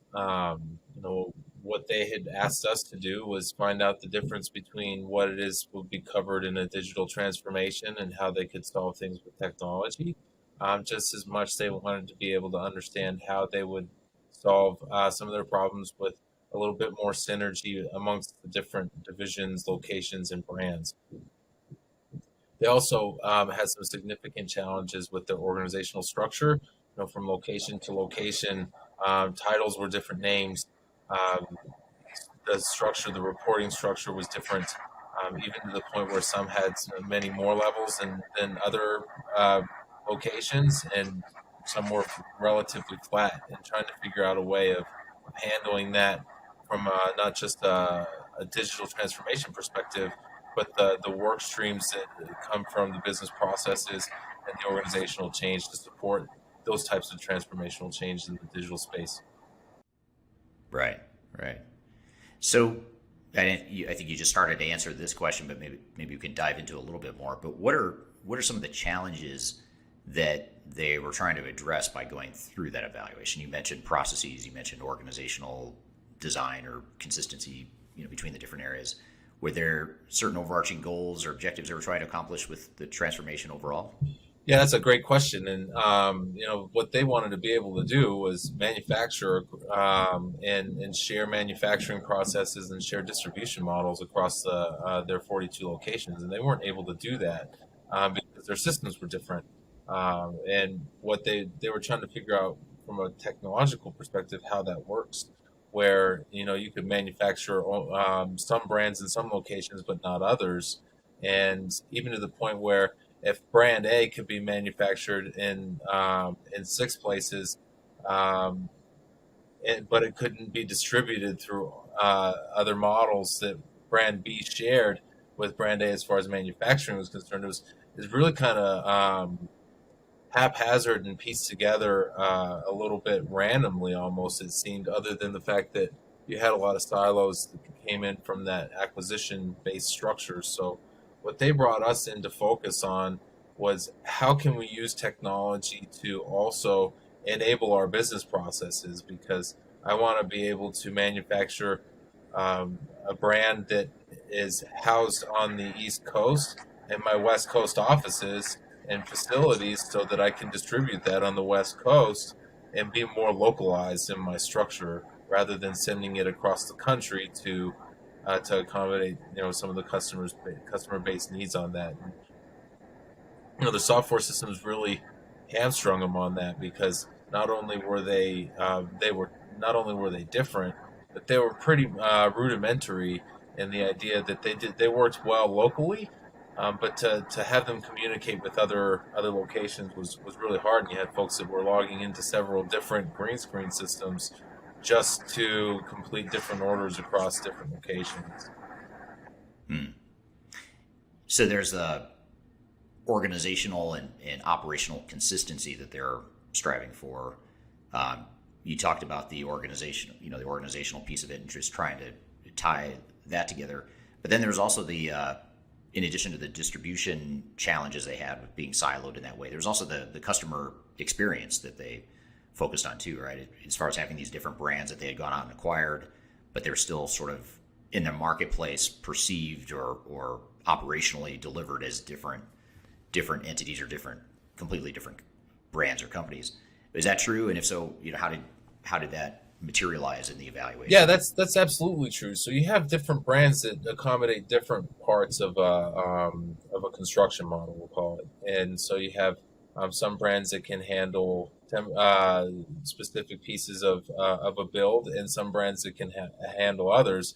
And if you want to sell all pieces of one build to one customer, they were unable to invoice that appropriately, and they were unable to ship it in a way where they could plan for it. And so when you had somebody you have somebody that's buying a couple of parts here and there, customer experience model isn't that big a deal.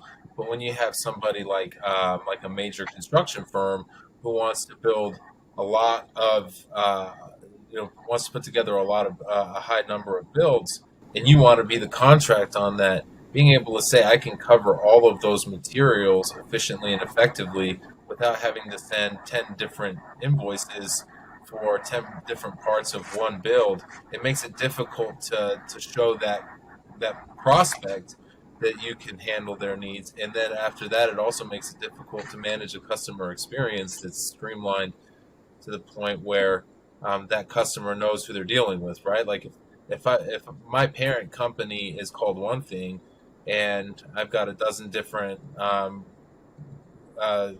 acquisitions, all with different brands, and then get a dozen different invoices, there's a level of confusion that says, well, where did this company come from? I've got a contract with these guys. Why am I getting something from some random different company? It's a lot more difficult to set up and to get going. And at some point, that customer experience becomes prohibitively difficult to work with, to the point where they're likely to choose somebody else for business. Yeah.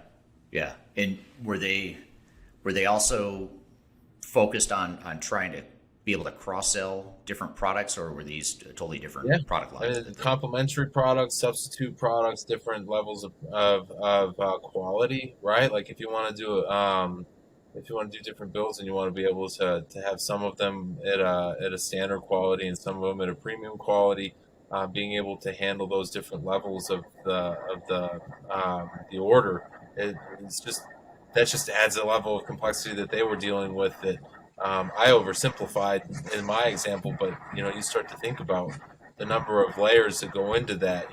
Okay, well, if I get this set and that set, do they fit together? And if they do fit together, do I need some type of another piece to make it all go? And that cross-selling opportunity to say, hey, I see you've got 10 widgets. We've also got these pieces that tie those 10 widgets into one super widget. Would you like to buy that? It's going to save you money later, and construction materials and time and all that stuff. Being able to see that was impossible for them. We're here playing a clip with Adam Cheatham and myself talking about how to build a digital transformation strategy roadmap. We've got a lot more to cover on this thread as well as other topics, so be sure to stick around. We'll be right back with more Transformation Ground Control.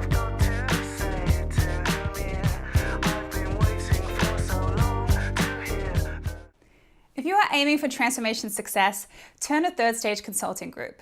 Third Stage's independent and technology agnostic consulting team helps clients define their digital strategies, define their roadmaps, and manage their transformations.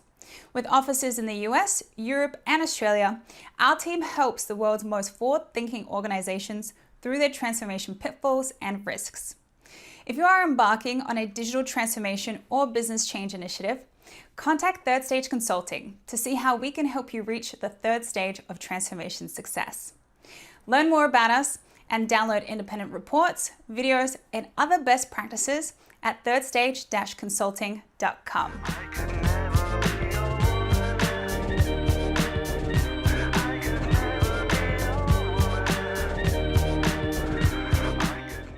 Hello, welcome back to Transformation Ground Control, episode number 153. My name is Eric Kimberling, here with Cheatham, and you can find new episodes of the show every Wednesday at transformationgroundcontrol.com. We're here talking with Adam and myself about how to build a digital transformation strategy roadmap, and Adam Cheatham is our managing director here at Third Stage Consulting in the U.S. He's here in this clip with me talking about how to build a strategy and roadmap. So let's continue the clip here. So Adam, before the break, we were talking about just some of the nuances of this organization, the fact that they were high growth, they went out and acquired a bunch of companies, and they were trying to create a common operating model and the way they handled distribution, as well as a common customer experience for people that were dealing with some of the different brands that they had acquired. One thing that was interesting about this client that I recall is they not only did they go through a bunch of acquisition, but it's a highly fragmented industry where a lot of mom and pops are kind of dominating the industry. And so their strategy as a company was to get private equity money and go out and acquire all these companies and really create some critical mass and scale that is pretty uncommon in this particular industry. What kind of cultural nuances did that create as far as just having these mom and pops that were now suddenly part of this bigger organization? Not huge by any means, but to the average mom and pop, it probably felt a bit huge.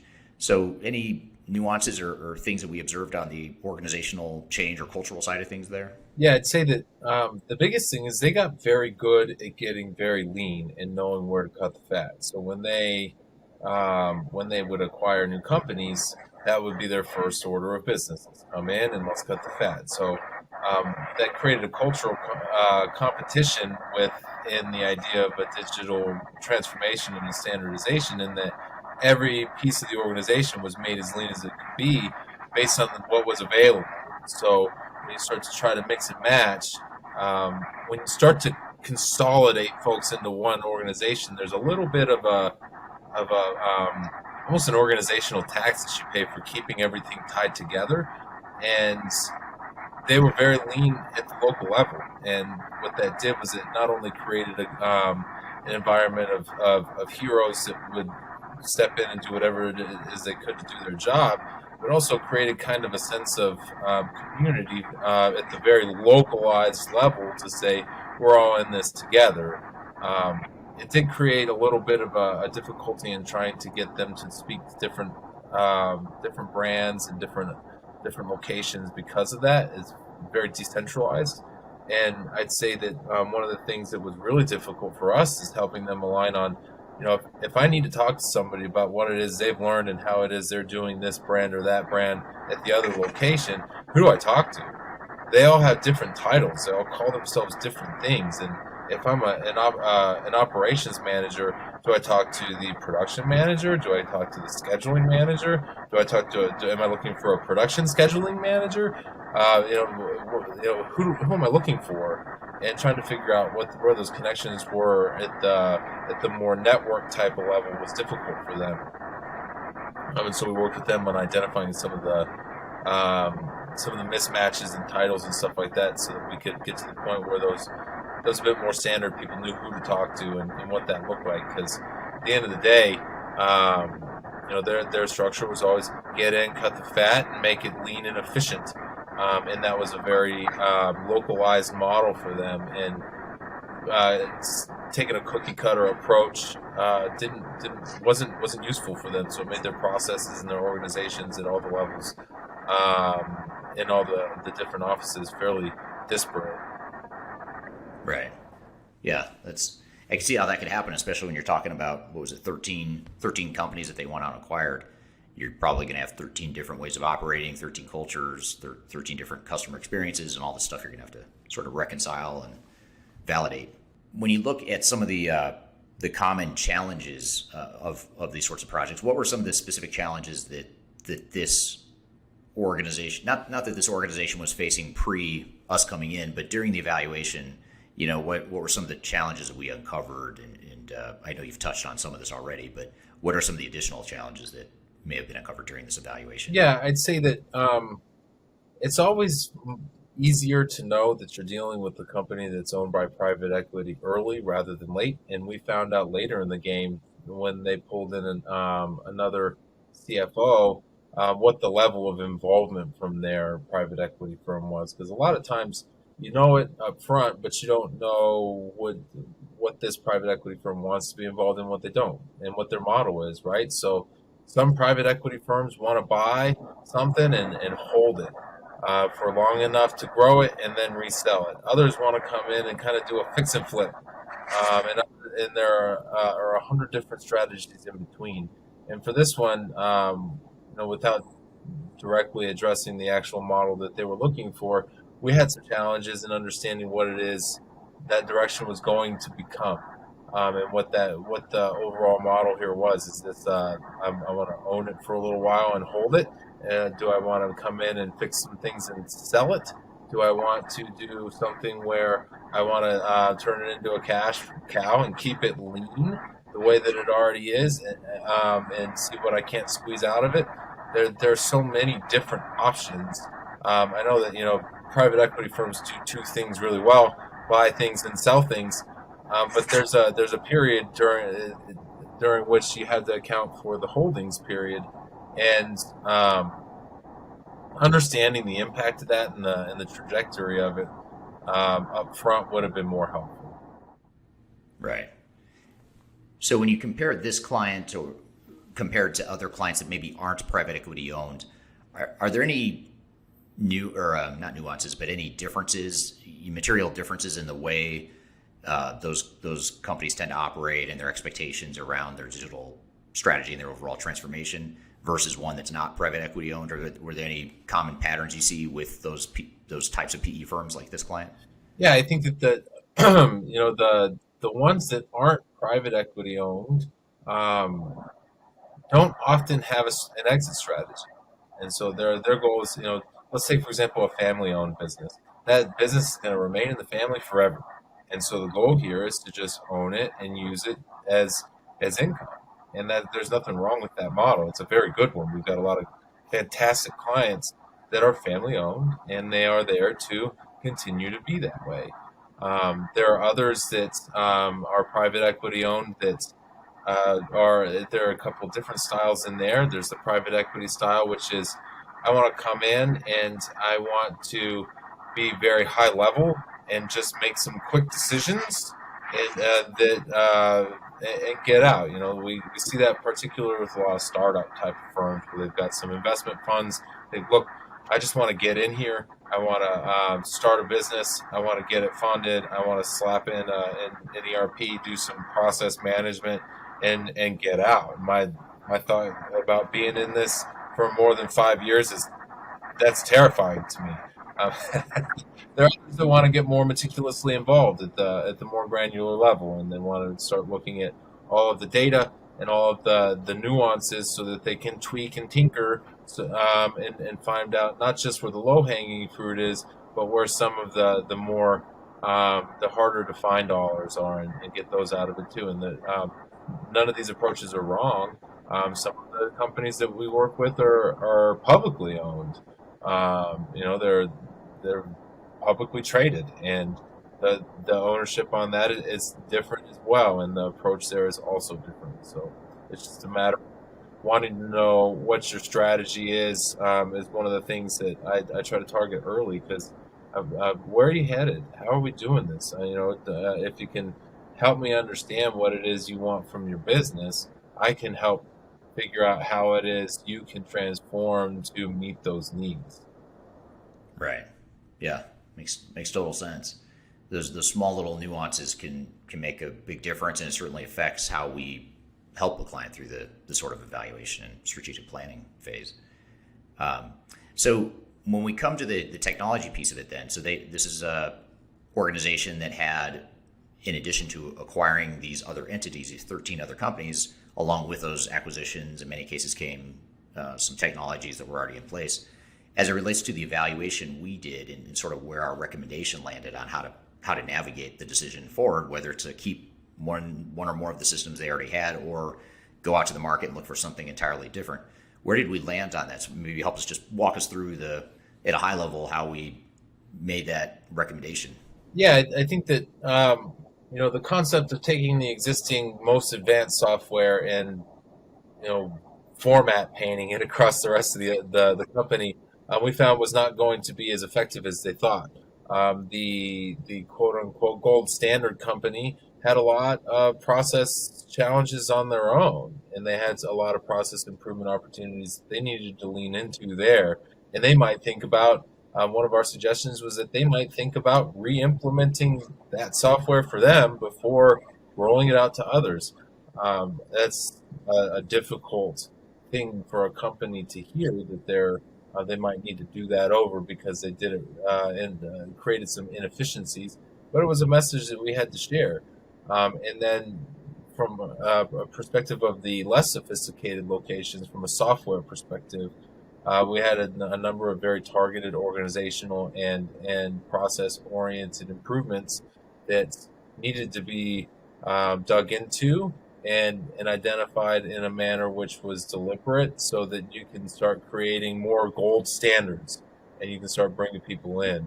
The point that I'm trying to make here is that we suggested a phased approach in not just by work stream, but by location, to say, all right, you've got, we'll speak to it regionally, we'll call it that. You've got, let's say, the New England area is the area that is the gold standard. They've got some things to do to get better, and let's do that, and then get the software up and running for them in a way that allows their process improvements to be copied and pasted across locations. And then you can start talking about Canada, and then you can start talking about maybe the Midwest or the Southwest and the areas that are a little bit smaller lift, so we can start bringing them onto this one software system. And then you start talking about the ones that are a little bit larger lift as far as process and organization, and bringing them into the process, bringing them into the organizational model, and then giving them the software tool. And that's the approach that we had suggested for them. Right. Makes sense based on who they are and where they're headed. So just to wrap things up or to tie it all together, what if you were to give a couple pieces of advice to someone who's maybe in a similar situation? Maybe they're a multinational company, or maybe they're just multi-site, or they have diverse operations, complex operations, or they've acquired other companies. So call it a fairly complex or far from a vanilla type of organization. What sorts of advice would you give as those types of organizations are starting their transformation journey? I would say first and foremost that having an outside eye on things, that sees things from a perspective that isn't dug into the weeds and isn't biased by direct experience with one model or another, and can see the whole breadth of things is an important point of view. It's not the only point of view, but it is something that is very helpful. So don't hesitate to reach out to somebody for help. The next part that I would say is don't ignore your people. When you start thinking about how you might standardize processes, your people will be impacted by that. That some of them are going to have great ideas on how it is they can help with that, and they're going to want to be a part of it. I would say that involving them and engaging them is important. Others are going to need to understand what it is that change looks like, and why you're taking somebody else's model and in their interpretation cramming it down their throat. I would be aware of those scenarios. And the last thing is that technology should enable your business and the things that you're looking to achieve. It's to take a single technology and say, well, lots of people have this technology. It works great for these guys. Just because it works great for those guys doesn't mean they're using it as effectively and efficiently as they can either. And once you put processes in a system, it's really hard to undo those. It's much easier to put processes in place before the system comes, and then use the system to reinforce those processes. Okay, thank you, Adam. Great conversation, and hopefully that gives our listeners a way to unpack and understand a digital transformation strategy roadmap in a bit more detail and how to build that strategy roadmap. We're going to shift gears and close out this enterprise operations foundational toolkit that we're going through here today after a quick break, talking about how to conduct business process mapping during digital transformation. So be sure to stick around. We'll be right back with more Transformation Ground Control.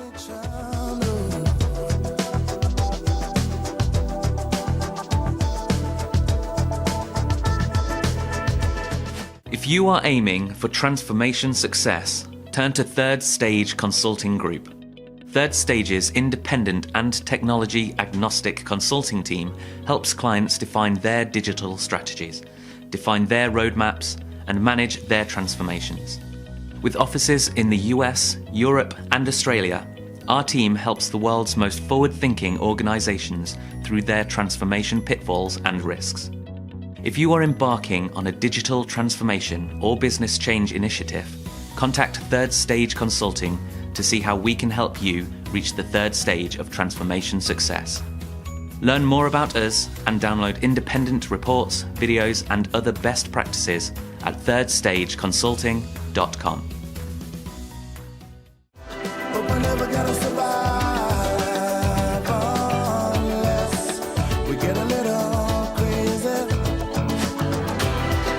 Hello, welcome back to Transformation Ground Control, episode number 153. My name is Kameron here with Cheatham, and we're going to close out our last segment here of the show by talking about how to conduct business process mapping during digital transformation.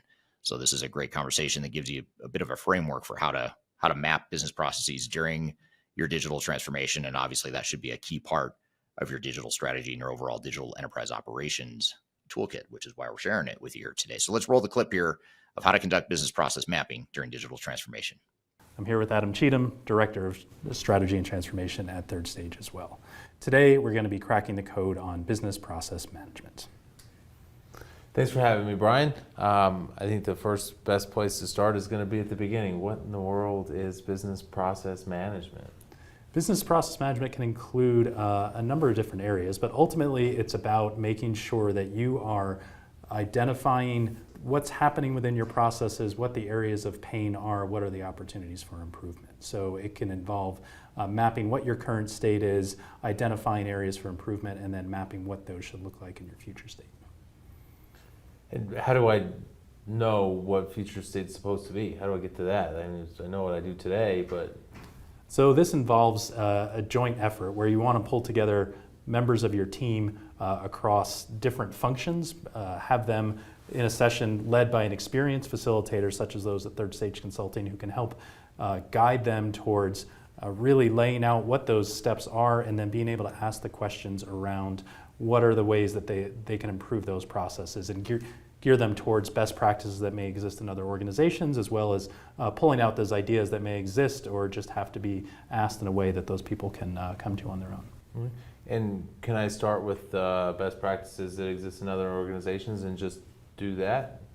That is one approach that could be taken towards it, but that's one that comes with some risks. So identifying what the proper approach is really depends on knowing your organization and knowing what you need to look for. If you start with the best practices in other organizations, you could be leaving out those things that make you different and unique and missing out on the competitive advantage of your own organization. So if you're going to go that route, it's got to be something you've got a strategic commitment to as an organization that you're looking to maybe copy other organizations in certain processes, but you'll want to make sure you know what ones are most critical to you and you're keeping those unique to what you need. And what if everything about my business is unique? You know, I'm different than everybody. You know, we do things our own way, and we have a particular type of culture that means that my process is created the way that it is because it is unique. How do you guys approach that type of thing?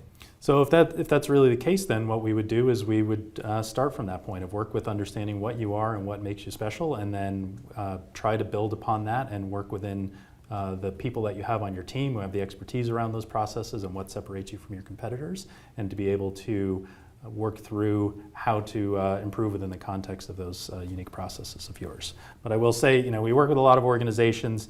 Everyone thinks they're unique. Everyone generally is in some areas, but there are a lot of ways in which by talking to independent experts who have worked across a number of different businesses, you may find areas of commonality that you didn't know were there. Okay. And how would you suggest that a business figures out what areas it is unique in that matter and which areas it is unique in that don't?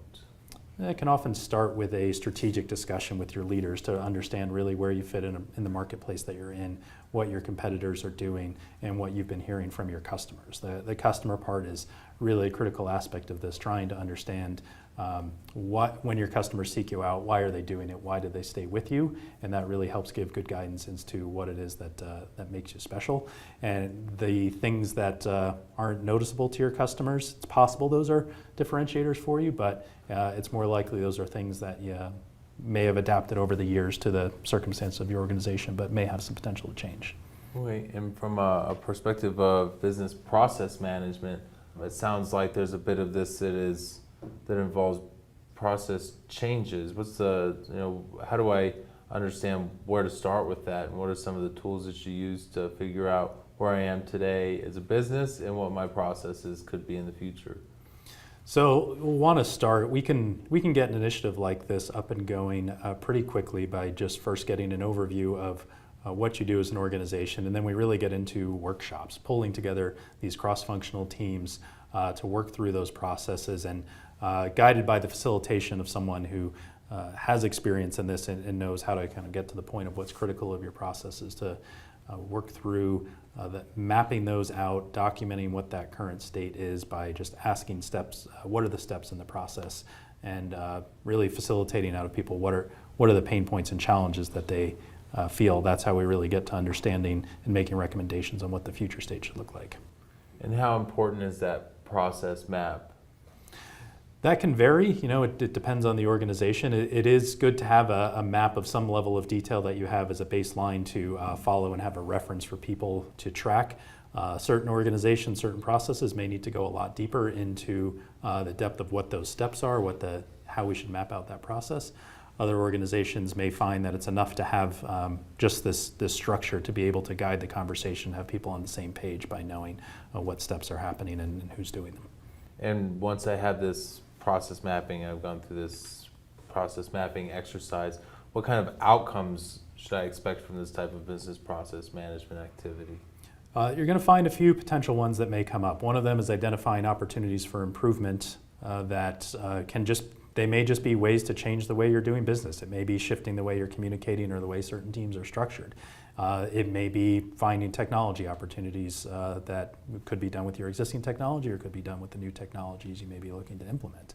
It might be that you're in the midst of a transformation initiative or in the early stages of it, and that you have a technology direction that you're working towards, and you find that you're assessing that direction. You might validate that, yeah, you're on the right track, or maybe that there are some shifts in how you need to think about it. Maybe one process that you thought was most critical is not actually as important as certain other processes, and you need to rethink your focus on how you're evaluating and differentiating between technologies.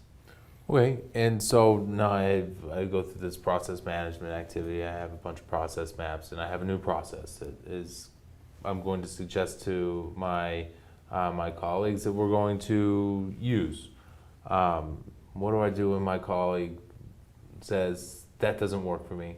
So we're here with Adam Cheatham and Brian LaCarrubba from the Third Stage Consulting team talking about how to conduct business process mapping during digital transformation. We've got a lot more to cover on this topic, so we're going to continue the clip here when we come back from a quick break.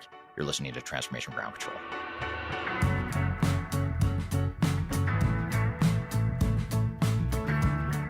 Interested in working for a company that truly values your unique skills and experience? Here at Third Stage, we don't hire based on resumes alone. We look at the full candidate, experience, and willingness to provide excellent service for our clients. Within a technology, independent, and agnostic consulting firm, you have the opportunity to learn across industries with a diverse group of clients. Our consultants also have the opportunity to diversify their portfolio and learn across technology systems. If you're interested in joining a high-growth entrepreneurial organization, please reach out to us at work@thirdstage-consulting.com.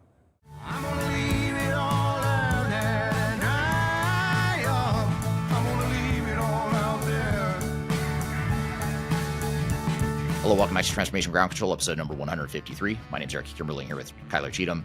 You can find new episodes of this show every Wednesday at transformationgroundcontrol.com. And we're here playing a clip of Adam Cheatham and Brian LaCarrubba from the Third Stage Consulting team talking about how to conduct business process mapping during digital transformation. Let's continue the clip. Part of this is something you can head off up front by getting the right engagement from people in the first place. We find that if you bring in the people who are doing the processes cross-functionally and engage them in that, then you start to build some consensus from that. But that doesn't eliminate the problem of having some resistance from it at levels, whether at the levels of people doing the work or at the management levels. So one of the ways you can address that is through building a business case around that, being able to track some data around what is this going to mean for your organization? How are you going to identify the specific benefits you'll achieve from this, be able to quantify them if they're quantifiable. In some cases, they may be areas you have to link them more to strategy and growth opportunities and ways the business is looking to change over time, but being able to really tie it to what are the goals of the business. And the idea behind the business case, it's easy to see, a lot of times how some changes can affect positive impacts upstream and downstream. When we have types of folks that would be maybe not necessarily bought into the positive side of the change, and more the resistance, or a bit more resistant to that change for more personal reasons. Do you have any thoughts on how a company might approach that? Sure. This gets into the topic of organizational change management, which is tightly linked with process management. So change management, is about helping your people to adapt to the things that are going to be different in the future state you are trying to achieve. So there's a lot of tactics around that beyond common ones people think of are communication and training, but it's also about analyzing what those impacts are. As you go through and define a future state process, you'll want to track to what is that going to look like for people, and really get ahead of how the changes in their job are going to impact the way that they work, and start to deal with those up front and develop a plan for it from day one, as opposed to waiting until the day you go live with changes and then finding people don't know how to do their jobs. This all sounds like quite a lot of work for what may turn out to be minimal benefit and significant resistance. What is it in your experience that I might be getting out of this type of an opportunity? Yeah, it depends for the organization too, what kind of effort you put into it. There are organizations that have been committed over the years to extensive Six Sigma teams, and organizations that will really build out, General Electric is an example of how they had teams of people doing process mapping and data analysis over the years for this type of initiative. And for some companies that makes sense. For others, it's not the way to go. And you can do this with an amount of effort that's scaled to what you need, and be able to do some workshops. You can get workshops knocked out in a week to be able to get an initial baseline of what you're trying to do, and to be able to really set some direction on how you want to go forward with that initiative, and size it from there. If you find the benefits are going to be pretty extensive to robust process control, you may end up putting some more time and energy into that your business case will be able to show you will pay off. And in other cases, it may be more of a means to identify some opportunities and develop a strategy around those, so you don't have to make this an extensive organization-wide long-term effort.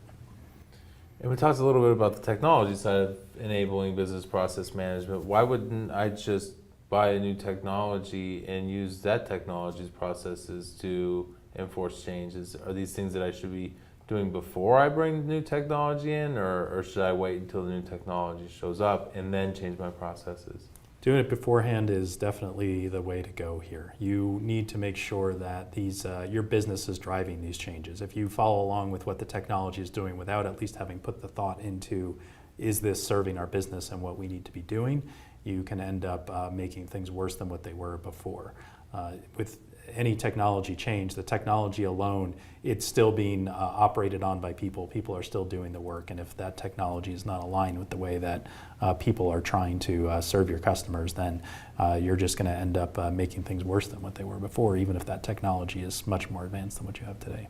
So when we're talking about a technology change and changing business processes up front, or after, or with technology, we talk a lot about ERP and what that means to your business.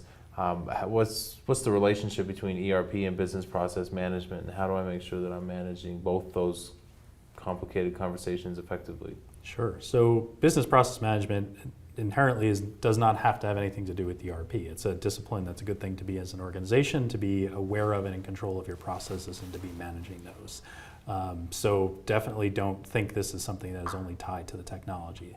That said, it takes on an even greater importance at the beginning of a major technology initiative, because you end up raising the stakes of how you can get yourself into more trouble with technology if you are going ahead and not looking at your processes and letting them drive your business, and trying to go down the path of having a technology change the way that you work. Well, and speaking of things that can drive how your processes work, in today's current environment with with COVID-19. What are some of your tips that you can offer people for managing their processes through a changing environment like that? Yes, well, what we've seen is that there have been changes to processes that have been kind of enforced upon people in ways that they hadn't desired. Some things have been very paper-oriented processes that have moved towards going online just because people were not in a location to be able to do that. So the idea, what we have seen a lot is that you have this opportunity now, and we do look, obviously it's had a negative impact on a lot of businesses, others had a very positive impact, but in either case it's an opportunity to take a look at changing scenarios, what things may look like for you in the future and what they're looking like now, and having drawn out some things that may have looked like they were running better than they are, and it's been exposed through the experience of more remote work or disruptions to supply chain or things of that nature. So the disruptions we've seen from COVID-19 are ones that speak even more towards getting a handle on your processes and making them robust enough and controlled enough to be able to adapt when changes arise and not have to start from the beginning. So talk about adaptability and control over your business processes, and one thing that comes to mind is that making one change one time. How do you reconcile the concept that I want to do this one time and I want to change my business processes and I want to be done? How do you reconcile that with the concept that the environment will always be changing in which you do business, and keeping up with that and keeping your business processes up to date? Yeah, the idea is that change is around you, it's going to happen. So it's whether you're letting it control you or whether you're being able to respond to it and control how you're going to react. So by being on top of your processes, knowing what they are, continually reevaluating them, you're enabling yourself to be able to respond to changes more quickly and to do them in a way that is not completely reactive. And it's not to say you're going to be ahead of every challenge. I think no matter any organization, even if they were well ahead of the curve on processes when COVID-19 struck, was doing some scrambling and hadn't prepared everything in the process for exactly that situation. I don't want to pretend it's a be-all, end-all for that, but it is a way to be more ahead of things and to be able to respond more quickly and nimbly. So there's a sense of this business process management that involves a bit of continuous improvement then? Absolutely, yes. Developing a discipline around this that you can maintain over the course of time and be able to, and again, it scales differently for different organizations. So for some, it may be a very rigorous check-in, say every 6 months or so, and redoing the maps and taking a look at processes again. And others, it may be managing some metrics that you're able to track to, and hopefully that you have a system that can help support that, or capabilities to track various data points around your processes, or there are other ways to be able to be on top of that. But you need to find the way that's right for you to be able to stay on top of that, and that's where we can help. We've at Third Stage have been a part of many of these initiatives in all kinds of different organizations, and can help you to identify what's the right sizing for you to move forward. All right, thank you, Brian and Adam. Great conversation related to business process mapping during digital transformation. And that rounds out the 6 main segments we wanted to share with you today as it relates to our toolkit for digital enterprise operations in 2024. So Kyler, tell us one last time, where can we find some additional assets and additional content to help us through our journey if we want to learn more about any of the stuff we talked about here today? Absolutely. Well, our 2024 Digital Enterprise Operations Report really encompasses a lot of what we talked about today, and that's available for free download on this QR code or in the description notes below. It's our main asset in going into how do we help have unbiased and independent information around all facets of digital transformation. So check it out. Let us know what you think. We're always looking for feedback and comments. The second piece of that is our phase 0 planning. And we found through our research and our work here at Third Stage that a lot of the failure points happen because of a lack of phase 0 planning. And that's a lot of what the work we do with our clients here. So what we did is we put together a checklist to make sure all of the things that we see as potential issues or failure points within the project are in one place in which you can go. And we also have a mini series included in that where I walk you through step by step of what each step really means for your organization. So again, popping that up here on the QR code and available in the description and on our website as well. So I hope you like them. Definitely let me know what you think of them. I always love to hear from our audience, but what a great episode, kind of a great foundation and jumping off launch point of how to ensure that your operations are really healthy to bring in new technology to your organization. Yeah, that's a great stuff. And hopefully this is all giving you a place to start with that, both through our conversations here today in this episode, as well as the complementary materials that we mentioned here. And you can check the links below in the description field as well for other content that's meant to help you better understand digital transformation and strategy and all the stuff we talk about here today, including, by the way, my new book called The Final Countdown, which you can learn more about at thefinalcountdown.com as well. If you'd like to get more of a book format and go deeper into digital strategy, you can go to thefinalcountdown.com, which is my first book, and you can learn more about it and buy it there as well. So plenty of resources to go around. So if you check the links in the description field below or scan the QR codes that Kyler mentioned as well.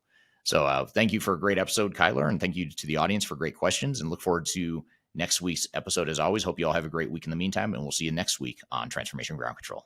Take care.